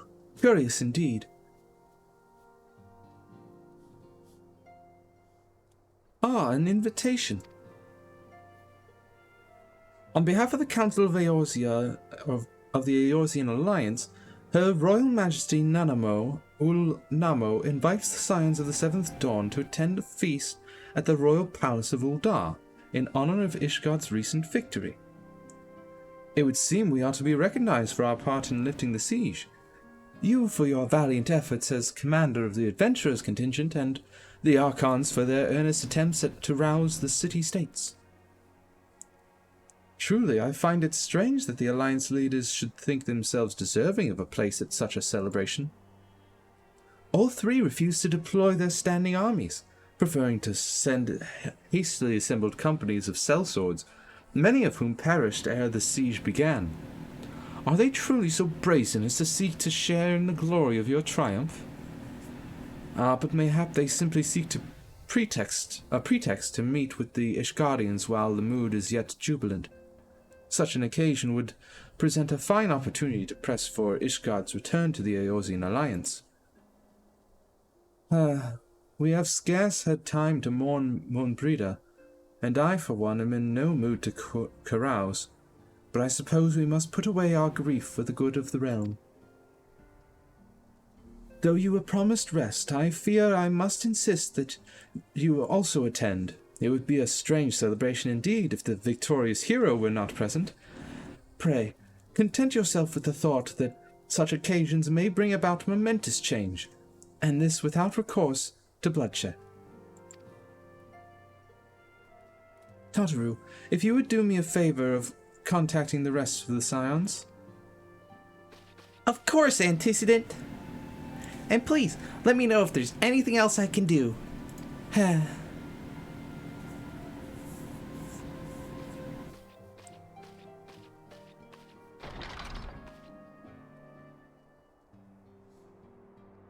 Curious.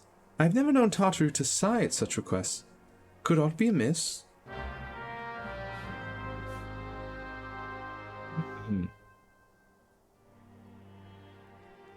What foreshadowing is this? Look, Tataru at her desk.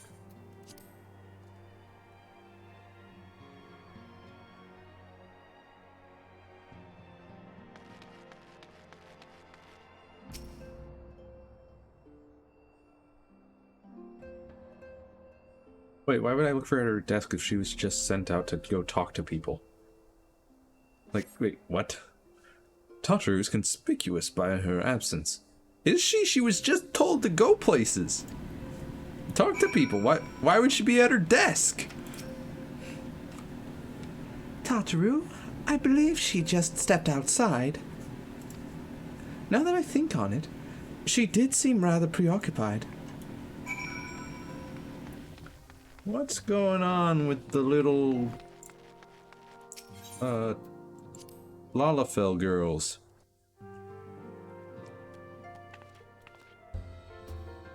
First, Her Majesty of Murdana, or not Murdana, of Ul'dah, and now Tataru? What is going on?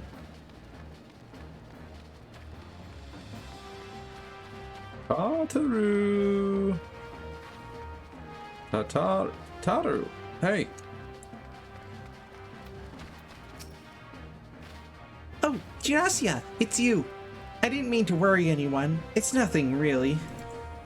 Well, it's not nothing exactly, but it feels like nothing compared to the towering trials you and the others face every day. And that's why I should probably talk to Minfilia before things get any worse. You always know what to say, Ginasia. I'm glad we had this little chat. Right. Uh-huh. Just what to say. Despite my lack of a voice.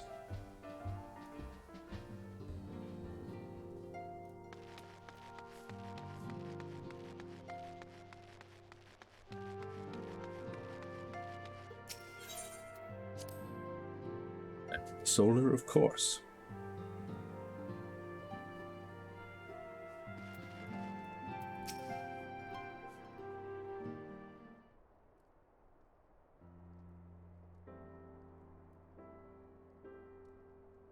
Yes, Tataru? You have my undivided attention. I've been hesitant to broach the subject, what with all the recent excitement, but Gymnasium made me realize that there's no time like the present, and time is what I'm here to ask you for.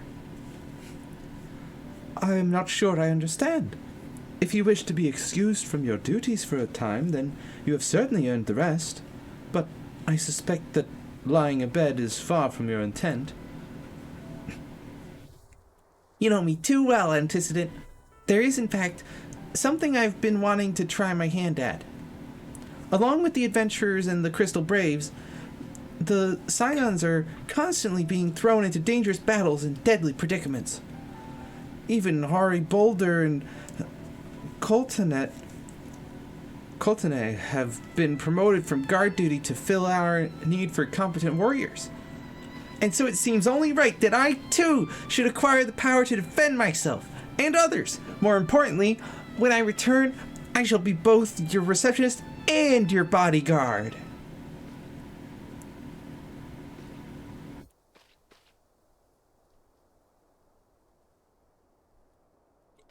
What's with that smile? Whoa, hey!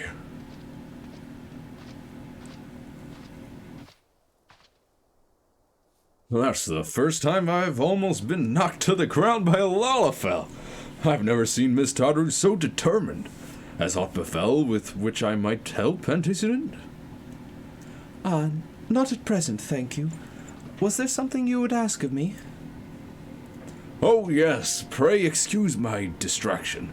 An adventurer who was to join us for escort duty was injured while out on patrol, and I fear we cannot properly defend the scholars entrusted to our protection without the aid of at least one more guard. Therefore, I humbly request that another adventurer, of the capable kind, of course, be assigned to our party.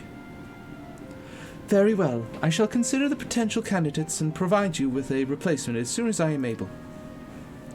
My thanks, Antecedent. I take my leave of you.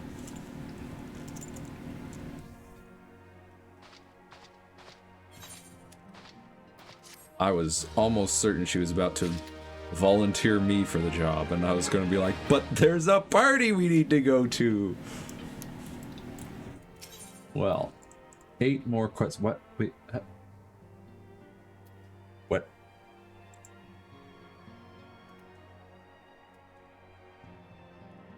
Unexpected ambition, ancient ways, timeless wants. Where we are needed. Where does that one fall in?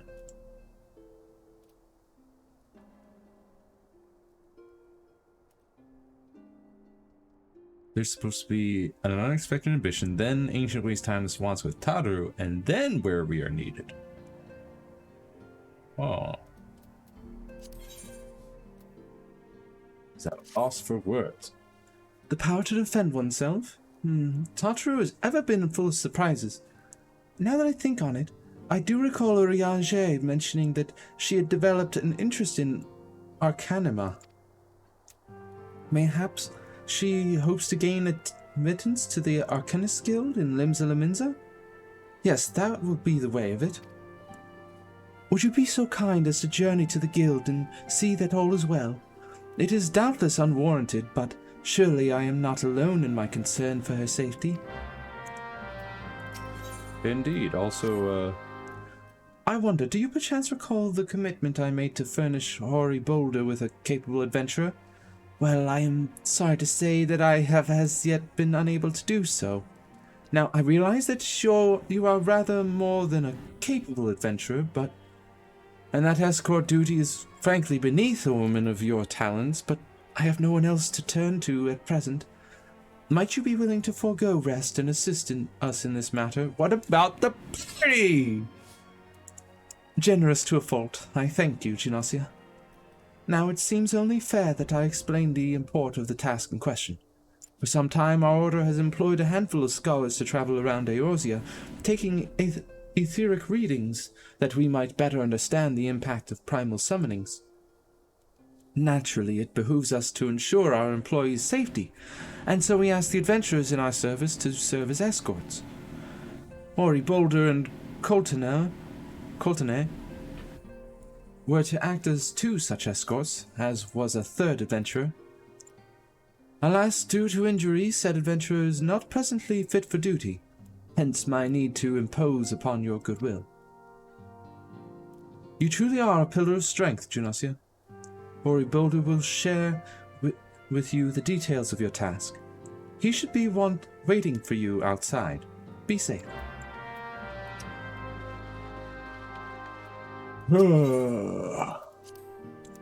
But the party, Minfilia! The party!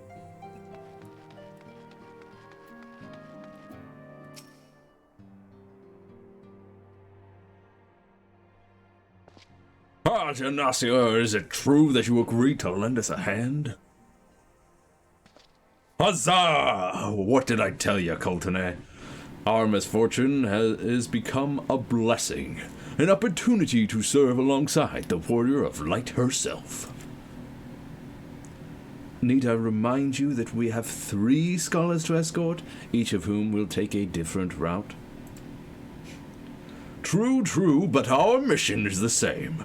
Separated by malms we may be, but in spirit we shall be together. If such thoughts bring you joy, you are welcome to think them. To more practical concerns, Junosia, we would have you attend to the scholar charged with surveying the South Shroud. He is waiting at Camp Tranquil as we speak. All you need do is follow the man. He will determine the most appropriate locations to take his readings. In spirit, Junosia, in spirit, we shall be together every step of the way. Okay. You are, you're a bit much there, pal. Gotta say.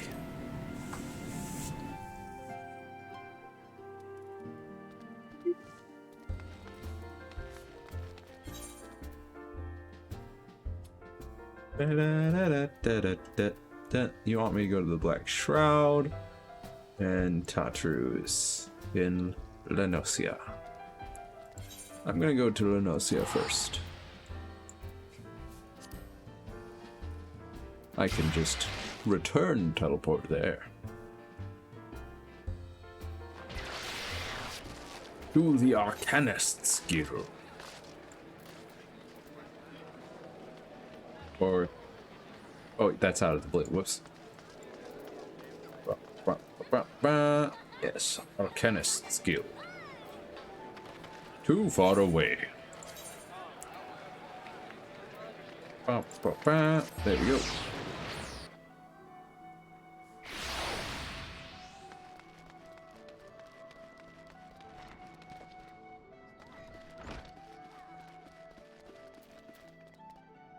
No, not the guild receptionist. Where's Tataru's downstairs? Are you downstairs, Tataru?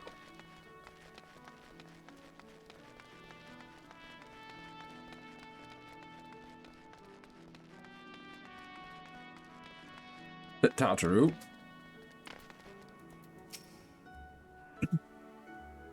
What are you doing? Junosia! What are you doing here?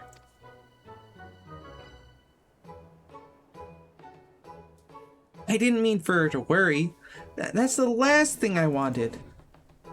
Putting an end to such worries is precisely the reason I'm here, don't you see? I, Tataru Taru, shall become a great and powerful arcanist. And now, at Mistress Thubirgame's behest, I must go and complete a special training exercise. Until we meet again! Is it go kill 5 of 3 different types of creatures outside that are all level 2 or 3? Because it's not really that special. Most class teachers give such quests. Where are you? What? Is there? No, there's no arrow on it. What?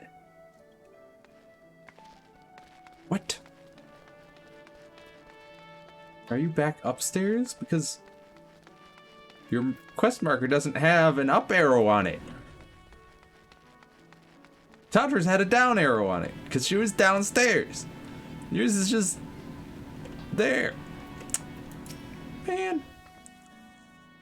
Greetings and welcome to the Arcanist Guild. Do you require assistance?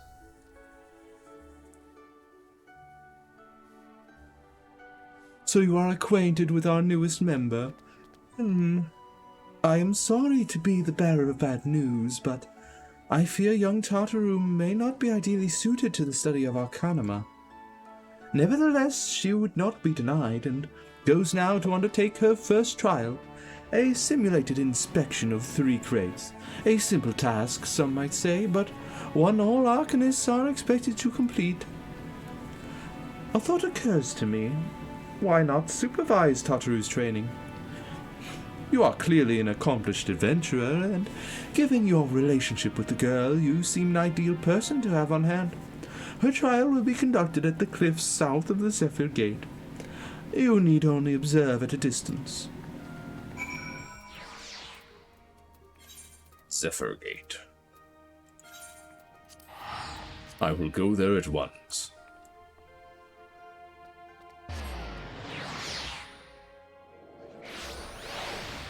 Me and my pirateness. Zephyr Gate. Away!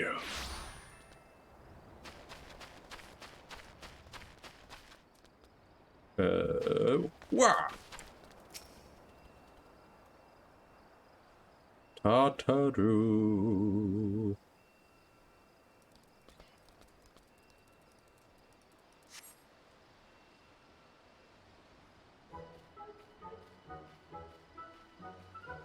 Azure seas to Pirate's Port, where she met her shining jewel.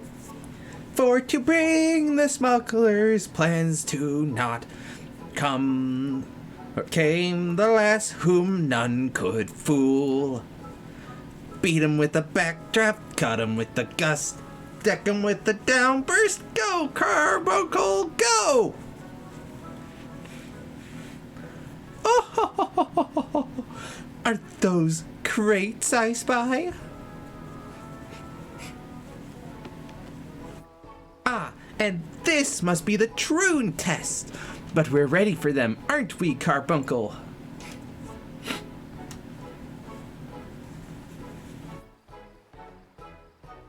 I should hope so. It's a level 1 Warfrat. Carbuncle?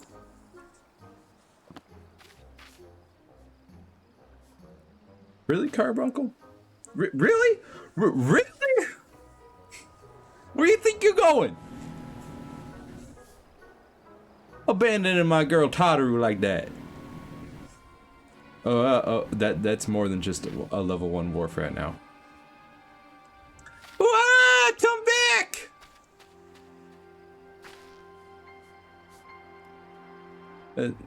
Tataru.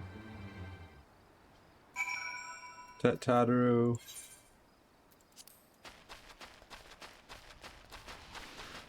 Sure. Come back, Tataru. I shall not be participating in this fight. In this fate. It's a level 3 fate. Far, far beneath me. Me, a level 52. I should have known you'd come, Gymnasia. You didn't say a word. Your face says it all. I know you bore witness to my shame.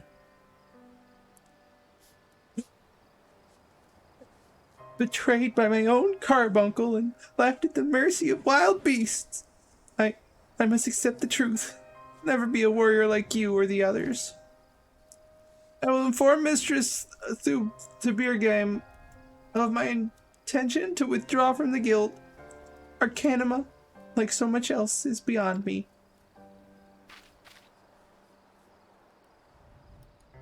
Oh, Tataru.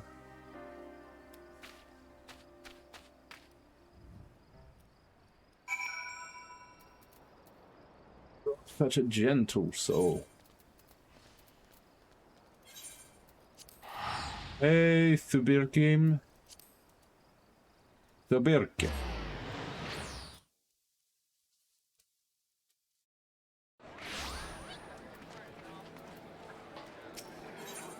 Why do you carry Midgard's armor with you? You fool.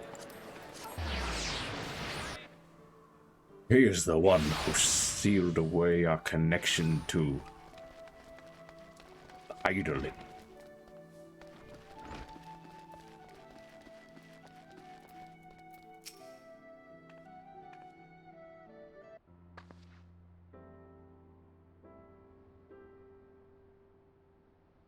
Ah, back so soon. How fared our fledgling Arcanist?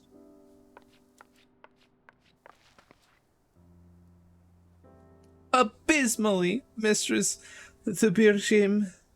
Abysmally, as Genasi will testify. I was wrong to become an Arcanist. Wrong as usual. I am completely and utterly unqualified, and I sincerely apologize for wasting your time. Tartaru, if that were true, I would not have permitted you to join in the first place. We must all come to accept our limitations, lest our ambitions lead us astray. However, we must not lose sight of our strengths in the process. For example, your exceptional skill with numbers helped you to gain a solid grasp of the fundamentals of Arcanum, or Arcanima. Were it not so, you would have struggled even to summon Carbuncle to your side. In my opinion, the Scions are truly fortunate to have such a capable and good-natured receptionist in their service. Would you not agree? Nodders. You're very good with numbers, Taproot. That's your strength. You are too kind, Mistress Thubirkim. Though I could not overcome this challenge, I shall take your words to heart and try not to be discouraged. Curtsy. Another quest complete.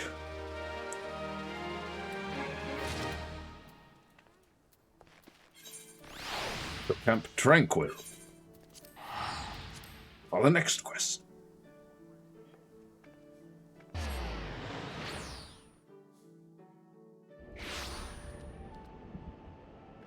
Where are we needed? Where? At last, the Scions! The woman deigns to grace me with her presence. A pity that we have no time for pleasantries. Our first destination is Isamha. Come, we are late enough as it is. Sorry, I was helping a friend. Scholar. And then he just leaves without me. Did you even really need me to come along if you're just gonna walk right over there by yourself?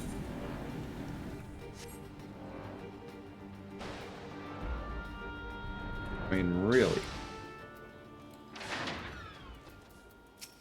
What do you need my protection for? Yes, this location should suffice. Once I finish calibrating my instruments, I will require but a moment to take the necessary measurements. I trust I need not explain that my work can suffer no interruptions. And then please stand at an appropriate distance and keep watch for wild beasts. Oh my goodness, dude. Well, here comes the wild beasts, right? The level 50 wild beasts in a level 23 area. Somehow.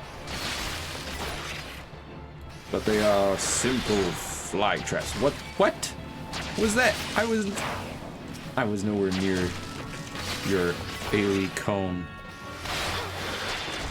Come on now. Assassino. Right turn. I shall strike you down with lightning.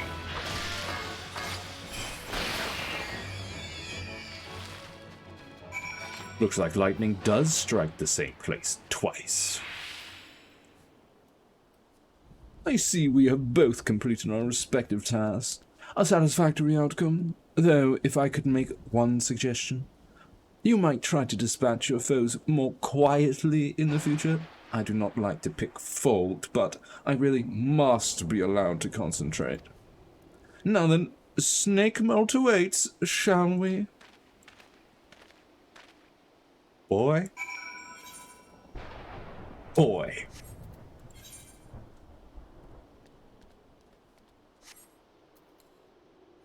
I do not take kindly to your tone, boy. Perhaps I shall just leave you to your studies and be on my way, if I'm too noisy. With my calling down lightning from the sky to dispatch my foes.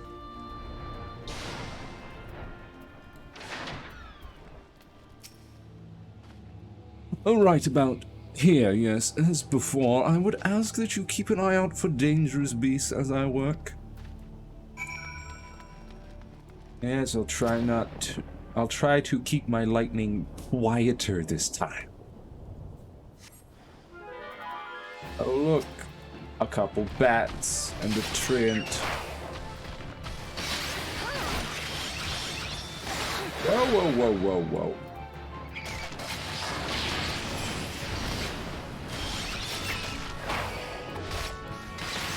Die bat. Okay, sir, you need to stop this. Yeah, die.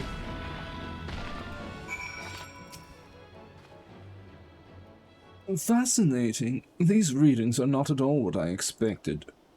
Though perhaps that should come as no surprise. I am not given to superstition, but there is a queer, almost blasphemous air hereabouts. Let us quit this place and return to Roots Lake. We have one more site to survey.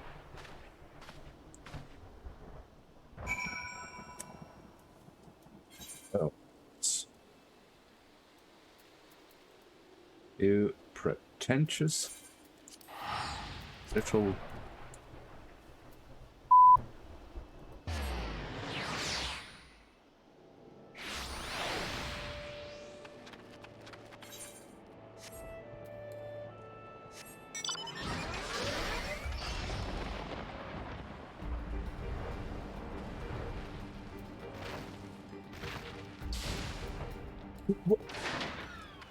You're surrounded by revenants!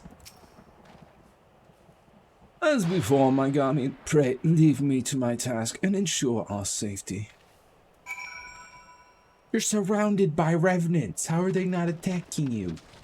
I'm surprised they're not attacking me. They got the little red triangle skull thing. Oh, only some of them want to attack, huh? I'm the Porire.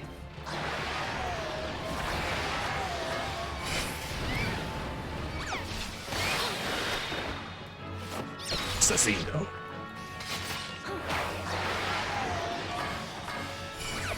Lightning.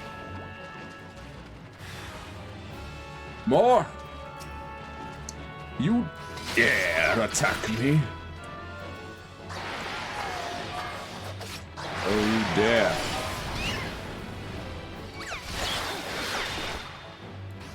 You'll not dare anything very soon.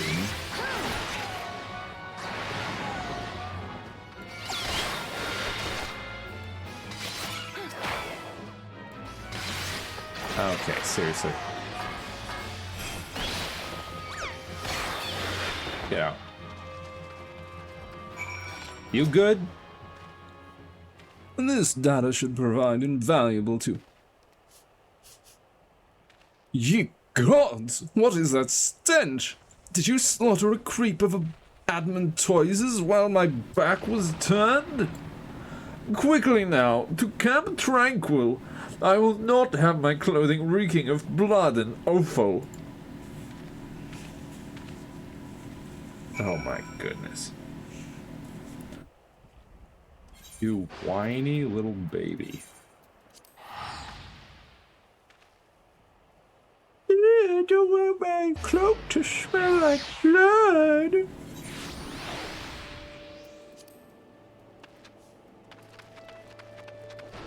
It would distract from my studies. You chose to paddle in the Ichor a while longer, I take it. No matter.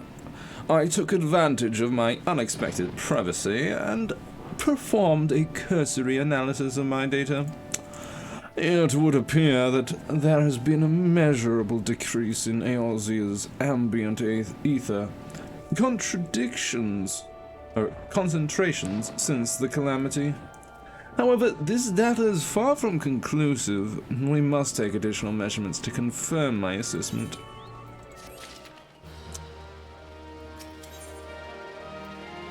Boy. For our next survey, I would have you escort me to Earthfont. The ambient ether concentrations there are so high that crystalline structures form spontaneously. Consequently, anomalous fluctuations should be much more easier to detect. Brilliant, yes? Now, don't bother answering. That was rhetorical. Now, come along. I really want to punch this man in the face. You know? Just really sock it to him in the jaw. A nice right hook.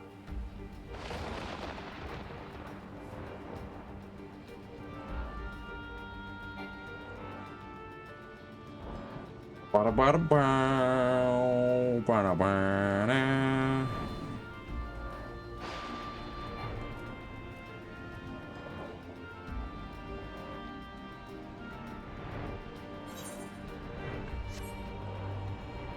Bada ba ba.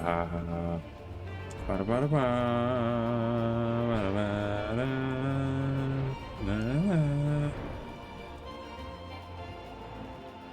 Bada ba.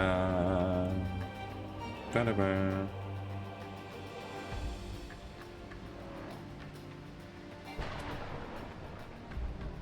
Your mount can fly no higher.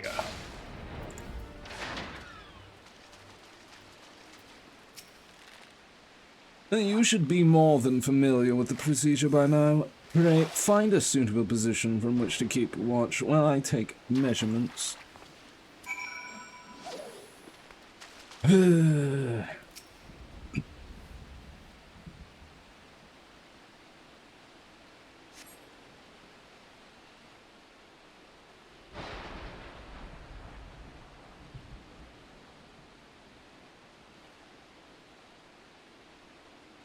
Yes, quite high, yet still remarkably lower than the historical measurements taken near the end of the 6th astral era. Could the presence of a primal account for the difference, or is there something else? Something else?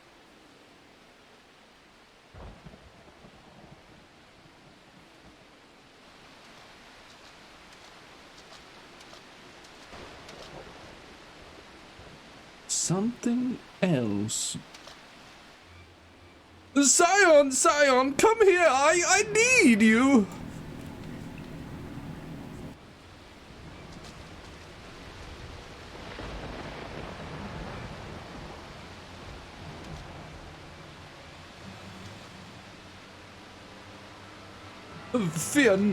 Fear not, my friends. Help has arrived.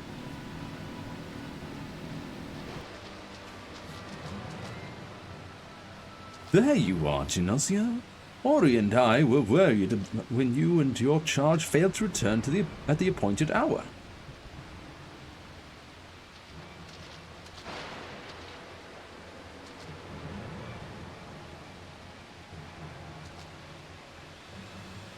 Got it like a hog. But not by one. But not by one. No. These wounds were made with a blade. Doesn't look like he put up much of a fight either. Nary a mark on his sword or his shield. I've heard nothing of any Crystal Brave operations in this area. What cause had Wilrid to come here? What should we do? We will see to the scholar's protection, Genosio. Aye, and the boy's remains. You should return to the Rising Stones. The antecedent will want to know what happened here. And so do I. I will do that right away. Thank you for taking this numbskull off my hands. This pretentious little...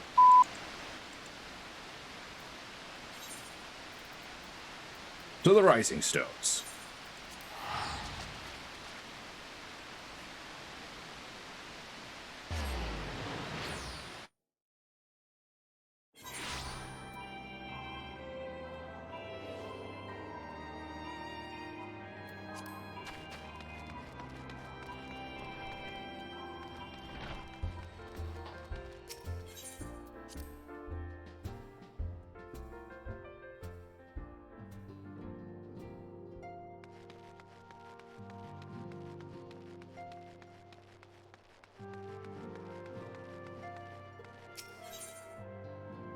Yes, I would like to enter the solar.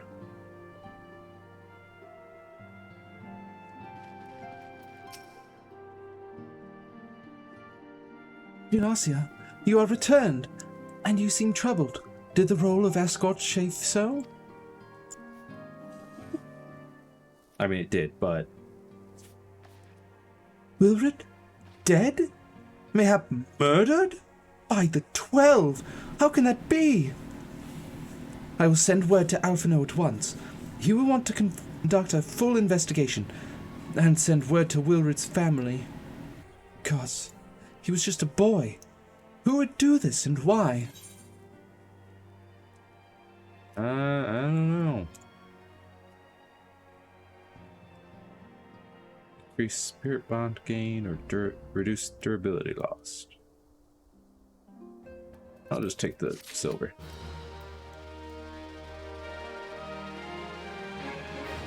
The next quest is wait, what? Oh, Eunice.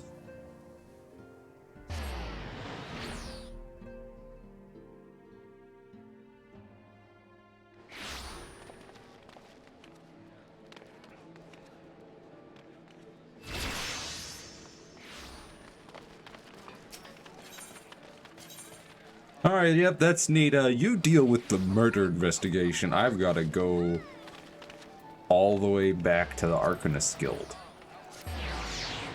I just have this feeling that I am needed over there.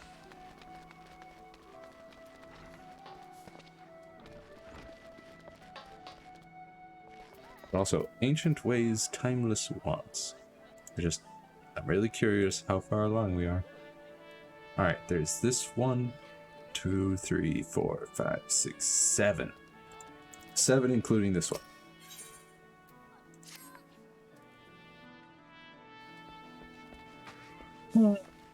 As fetching as these garments are, I fear I shall never don them again.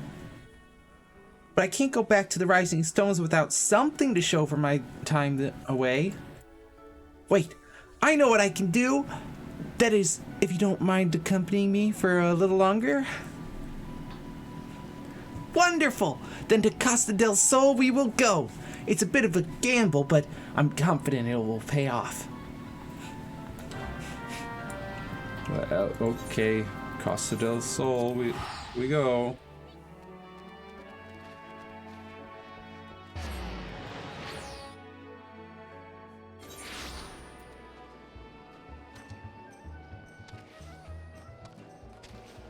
All right.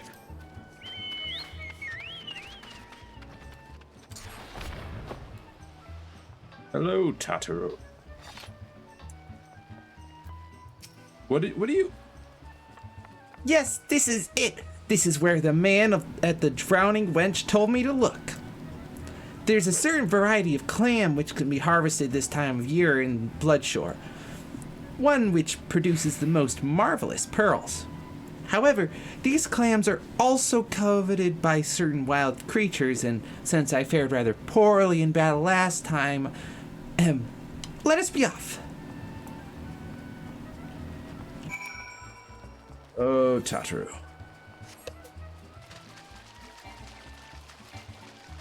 You ridiculous young lass.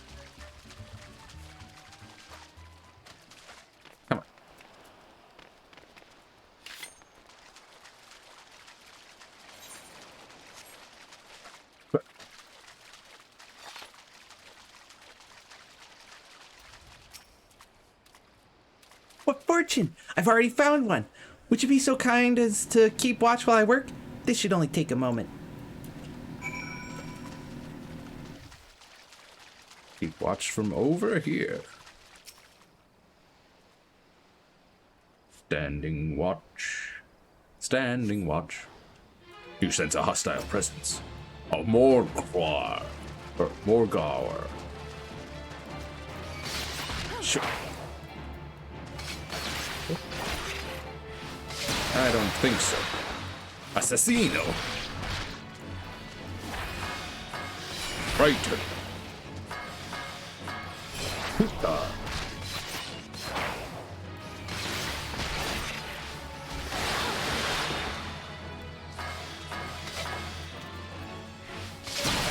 Sultan. Trick attack. Looks like your vulnerability has just gone up. Brighton.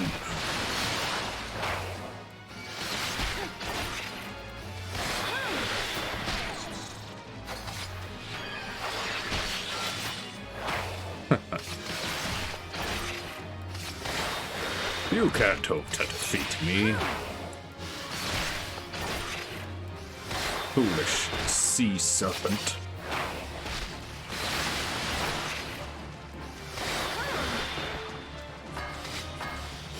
Brighton. Brighton. Bug.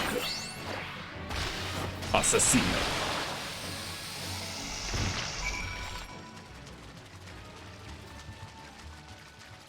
How was that, Tataru? Also a level 50 sea serpent.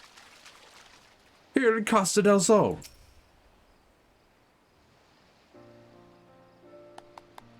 Well fought, Gymnasia. Well fought. I knew I was right to ask you to come. As for me, I have up my prize, a bounty of blood pearls. So named for their reddish hue, they were treasured as wards against dark magics in ancient times. I thought I might make charms for everyone, so that no matter where they go, they will always come home. It's sort of the power to defend myself and other people, in a way, right? Well, I mustn't keep Philomen waiting. There's work to be done, and lots of it. We're to secure provisions for the Scions in the Minsan markets. She may have an eye for quality, but I have a nose for bargains. Will you be heading back to the Rising Stones? If so, pray convey my apologies to the antecedent, and tell her that she needn't worry about me. Nodders. Farewell, Gymnasia, and thank you for everything. That sounded rather final, didn't it? How about until we meet again? Stomp, stop, splop, splop, splash, splash, splish, splash.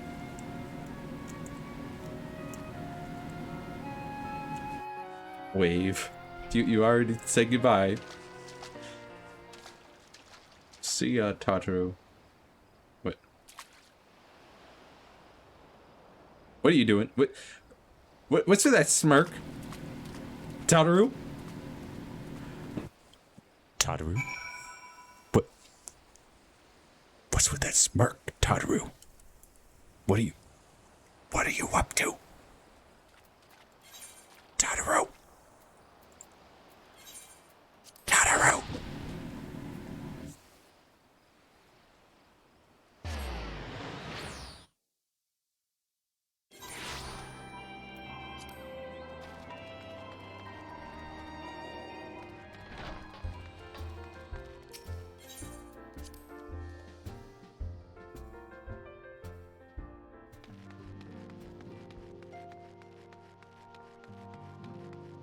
Hey, Minfilia, everything's fine. Tataru is perfectly normal and not smirking when my back is turned.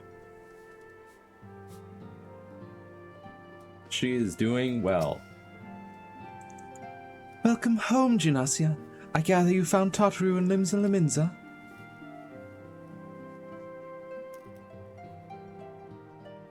My, it sounds as though she had quite an adventure.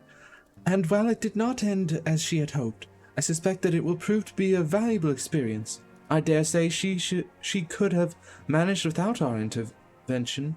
Even so, I appreciate you indulging my request. Oh, she could not have fared well against that level 50 sea serpent. But sure.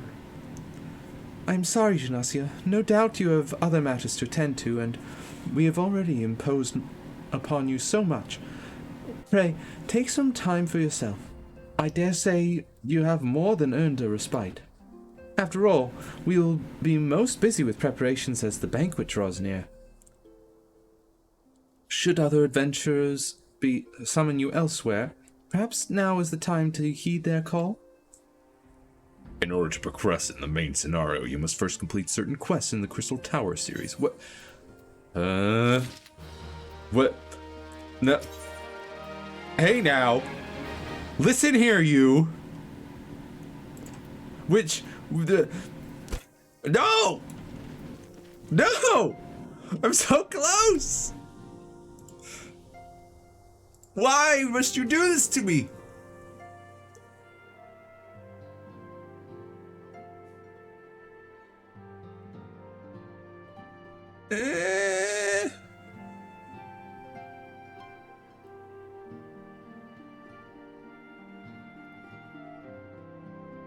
Time to every purpose. Is that the... Yeah, a time to every purpose.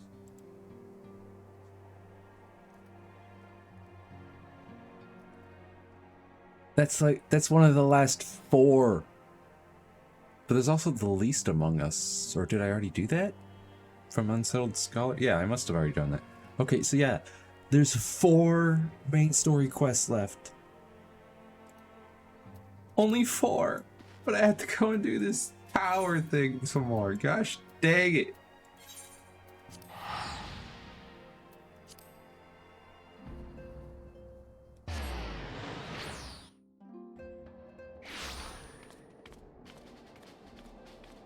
I'm 4 main story quests away. 4! Also, look at that armor. Very glowy. And pointy. 4 quests! Why must you torture me so? I went like 20 quests without needing to progress in the Crystal Tower quest series.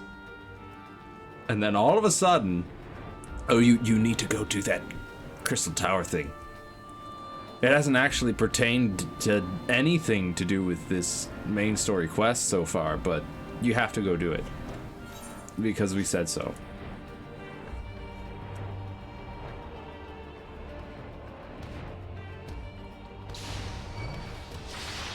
No, no, no, no, no, no, no. I'm leaving you through this crystal gate. You can't stop me.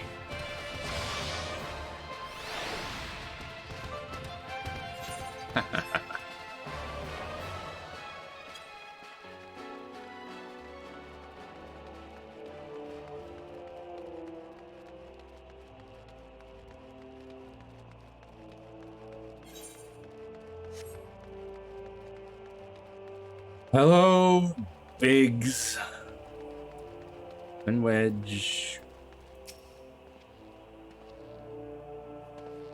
Well, if it isn't Janasia, eager to enter Sarkis Tower and kill everything in sight, no doubt.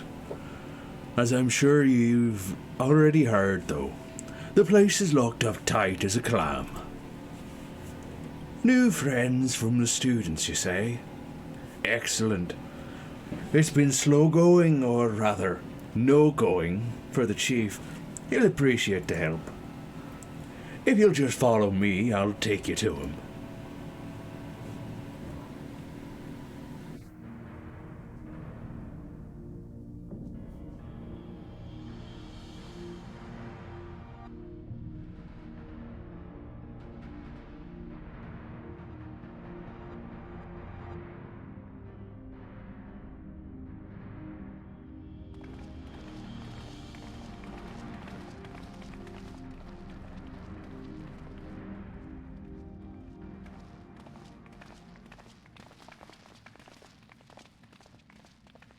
Ah, some old faces to lift the spirit, and a couple of new ones besides.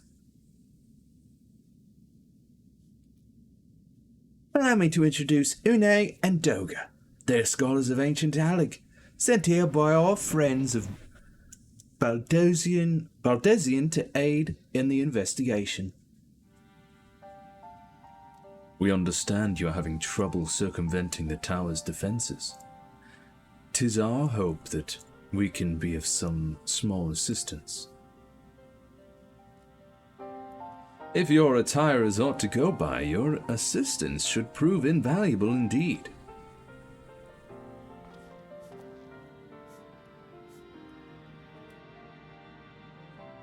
To begin with, let me tell you where we stand. Beyond rises Circus Tower, the principal spire of the structure collectively known as the Crystal Tower. The only way to get inside is through the proverbial front door, the imposing gate you see here. The problem is we can't get it to open. It's sealed by some mechanism whose workings are an utter mystery to us. Having had no success via more orthodox means, I went at it with everything from a pickaxe to a matchstick cannon. Nothing so much as put a scratch on it.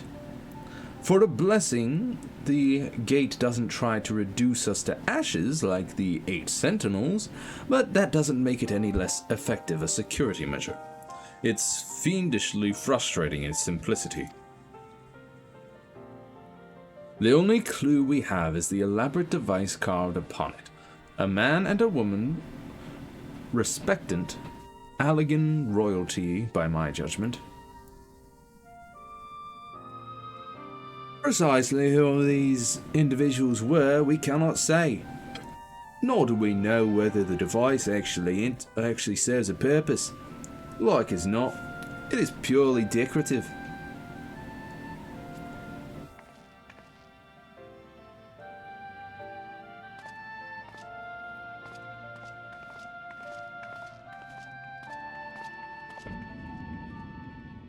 And let me guess, you're both Allegan royalty, ain't you?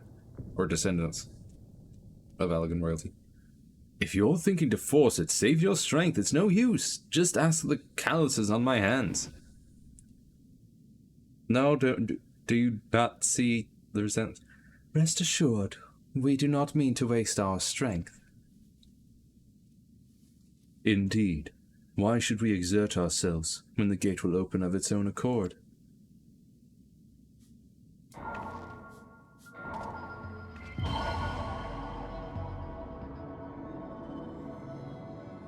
Descendants of Allegan royalty. That's who you are. 'Tis your birthright to open this door.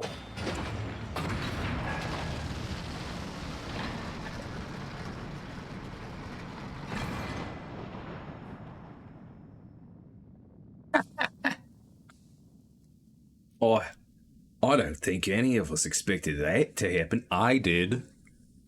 It was obvious. 7. What is this? What did you do? What are you?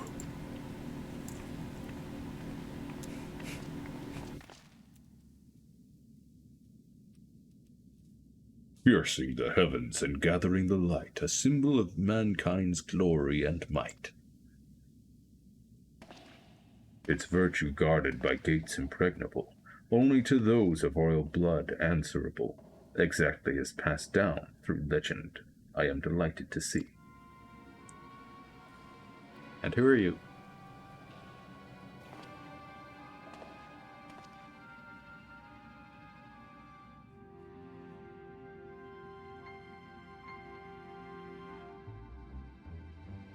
Beg pardons for interrupting your bewilderment. I couldn't help but notice the remarkable playthings you have acquired.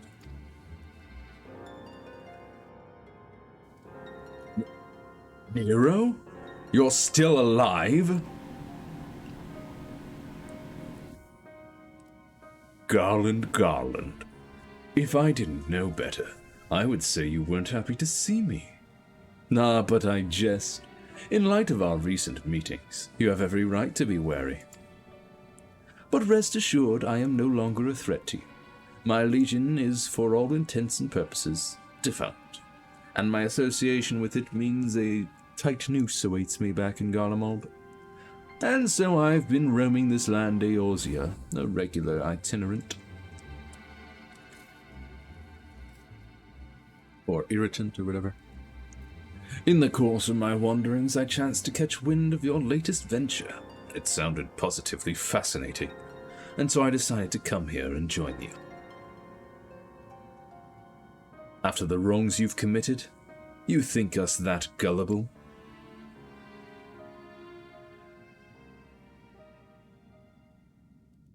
If you are suspicious of my intent, 'tis only my just deserts.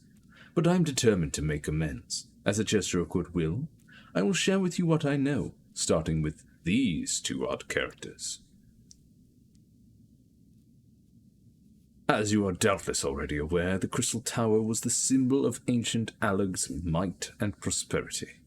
Entry was permitted only to royalty and a select few individuals. According to the records I have unearthed, only royal blood can open the gate. In other words, the Emperor and his progeny were living keys. You mean to say that these two are descendants from Allegan royalty? Oh, I suggest nothing so glamorous.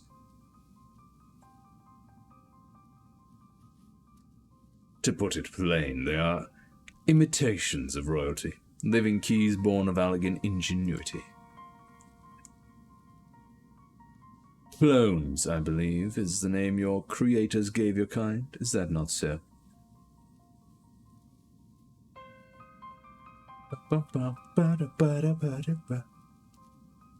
Twould seem that the time for concealment is past.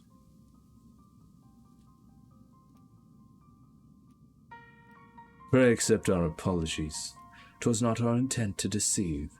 We simply wished to avoid causing undue alarm by prematurely making what many would consider deranged claims. If it please you, let us return to the 8 Sentinels. There is much and more to tell. Why couldn't we tell it here? Smile, smile, nod. Very well.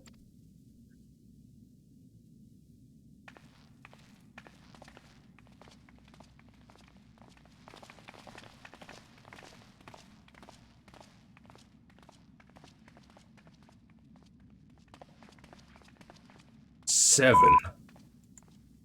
Do you seriously mean to follow us around?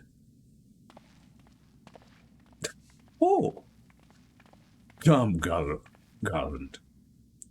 You know me better than to think that I spoke in jest. What more will it take for us to be reconciled? A gift, perhaps? I don't think we can be reconciled. An elegant tombstone. It holds the information I just shared with you, and a deal more besides. It used to be the jealously guarded property of the 14th Legion, but it's yours now. I wish you joy of it. I look forward to working together, old friend. In other words, the 14th Legion has no further need of this, so I guess you can have it. Not really much of a gift to earn trust there, pal. If you are ready to listen, we shall tell you all. As it pertains closely to your investigation, your leader, Rambrose, may wish to be present.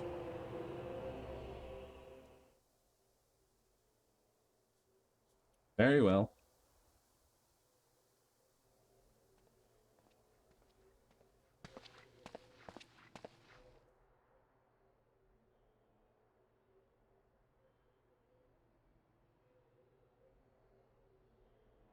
Before we begin, pray allow me to apologize again. It was not our intent to deceive you. As you will have already gathered, we are not scholars sent by the students of Baldesion. Nay, we are clones, copies of people who once existed, given life through Allegan technology. This is rather a lot to take in. If it would not be considered unseemly, might I ask why you and yours were created, and more specifically, what it is that you now seek to do? Answering your questions requires that we revisit Allegan history. Pray, bear with us.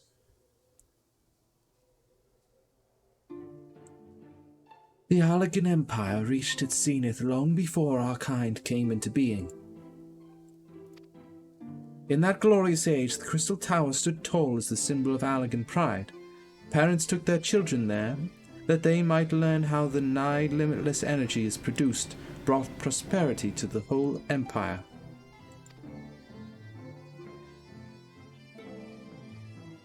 That prosperity, however, bred decadence, and the empire began to show signs of stagnation. This decline was made all the more rapid for want of strong leadership. In a matter of generations, the Allegan civilization became a pale shadow of its former self. Its once gleaming cities fell into disrepair, and its frontier lands were given over to the wilderness. Lamenting the pitiful state of affairs, one technologist made it his mission to restore Alleg to greatness. Amon was his name, and he believed that the ailing empire wanted for but a potent ruler, and none was more potent than its founding father, whom he sought to resurrect.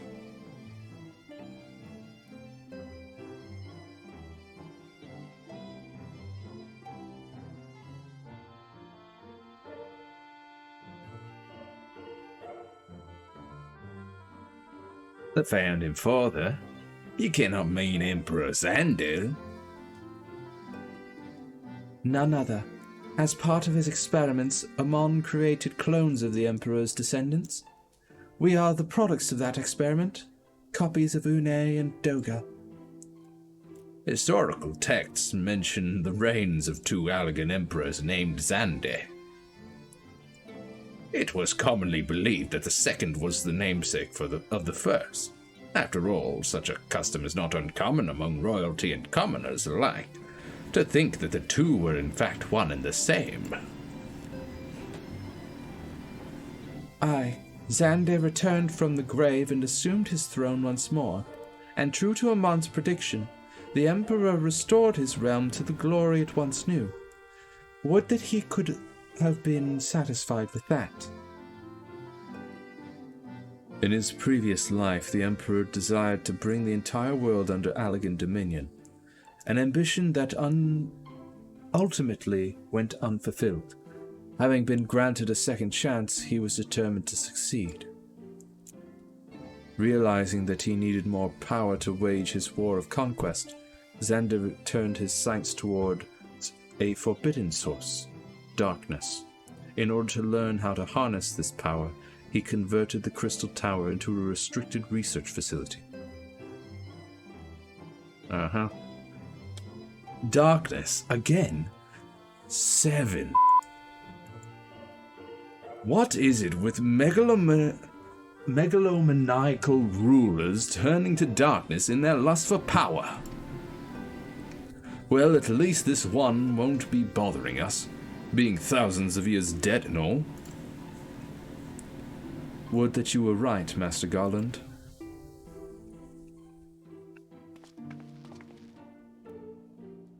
Alas, Emperor Xander is very much alive. Within Circus Tower he still abides, his ambition burning all the more ardently for his empire's collapse.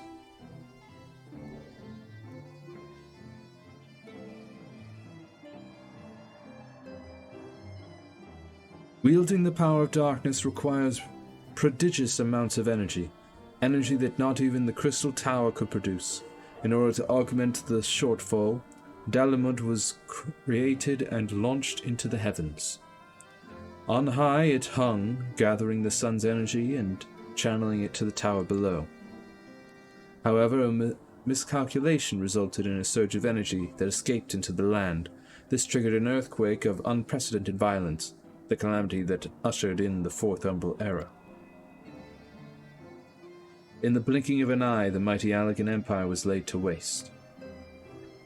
Yet even as the Crystal Tower was sinking into the earth, the technologist Amon, now Emperor Xande's closest aide, invoked powerful magics and halted the flow of time. Every soul within the structure, the Emperor included, was placed in a deep slumber. In that state they were to remain until the time was ripe to awaken. Aha! Eras came and went. After millennia lying dormant, Dalamud was summoned back to the earth. Its descent triggered the Seventh Umbral Calamity, in the wake of which the Crystal Tower re-emerged. At that moment, Emperor Xande awakened. In his lust for power, the Emperor consorted with darkness and was seduced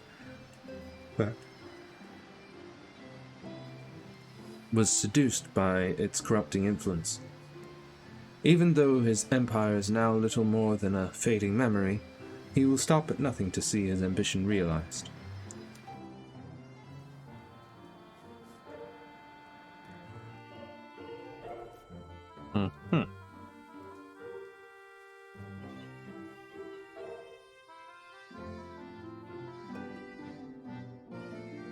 "'Tis for no other purpose but to put an end to Xande's madness that we exist.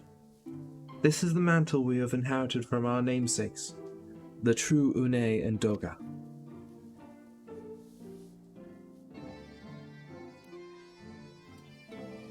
Fearing what might befall the world, the two of them sought to thwart their emperor. They gave unto us their will, that we might carry on their mission should they fail. When we came to our senses within the Crystal Tower, we deliberated a course of action. Concluding that we alone could not overcome Xande, we struck out to find a worthy ally. It has taken years, but our search is finally over. 'Tis no ordinary woman who can cut a path through the labyrinth of the ancients.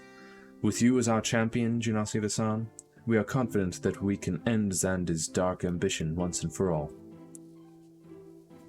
'Tis no ordinary woman who could do all that. Never mind the fact that there were 13 other people there with you when you cut a path through the labyrinth. Those people, unimportant. You are very important, though.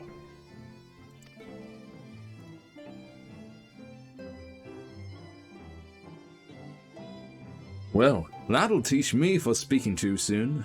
Setting my chagrin aside, I see now why you knew about the students of Bardesian, among a host of other things. You were observing our investigation the whole time. So, what will we do, Genasi? The world's in grave danger again, and it just so happens you're an expert at saving it.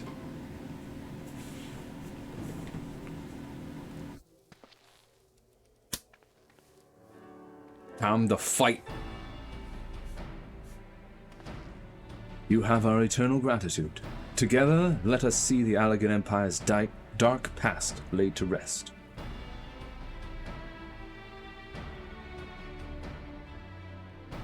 Stars. It has been our mission to recover the long-lost knowledge of the Allegan civilization. But what worth is that knowledge if it means subjecting the realm to peril?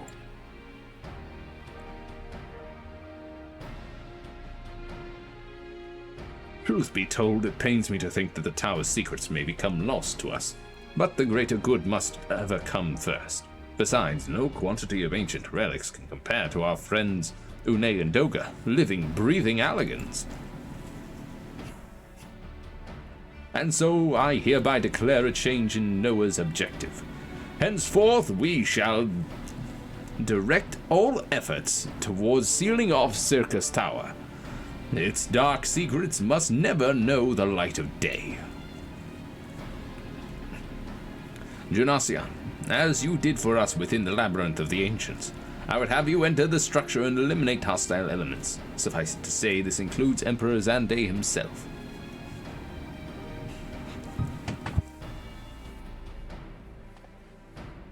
Meanwhile, the rest of us shall examine ways to isolate Circus Tower from the outside world. To work, then. Hey. Huh. Huh.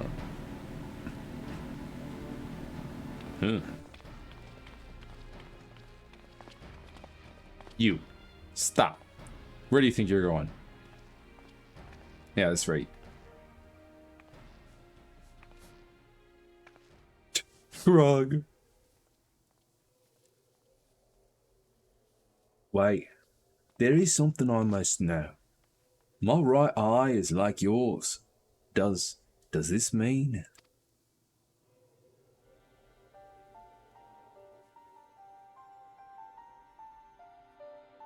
You inherited the trait from your father, you said. Know that clones are unable to bear offspring. You have no cause for concern.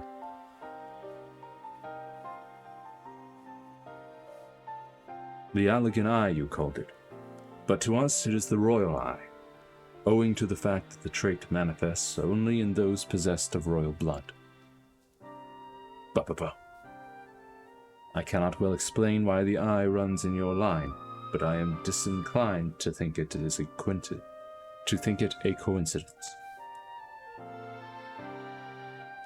Though you are doubtless impatient to learn the truth, pray have patience. All will be revealed in due time.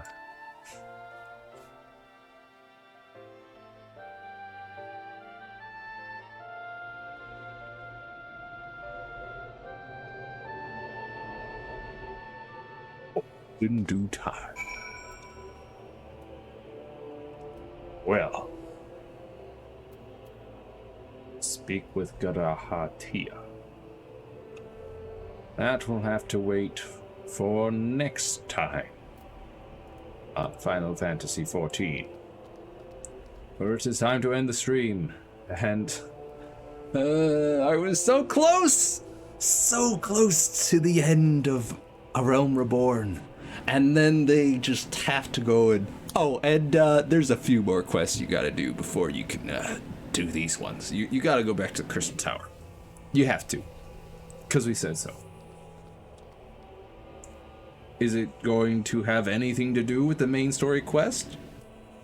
I doubt it, because up to now, nothing has had to do with the main story quest. There has been no crossover at all. There has been no crossing of paths between the two quest lines. It just says that you have to do the Crystal Tower quests in order to progress the main story quest. You have to.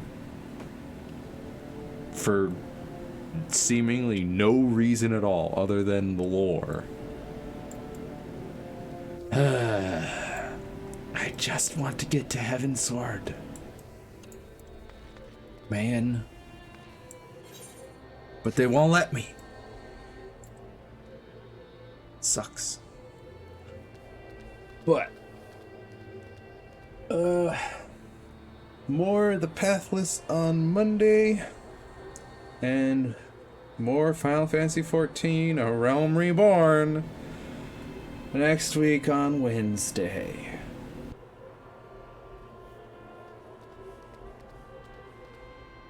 But I will see you next mission. Bye-bye.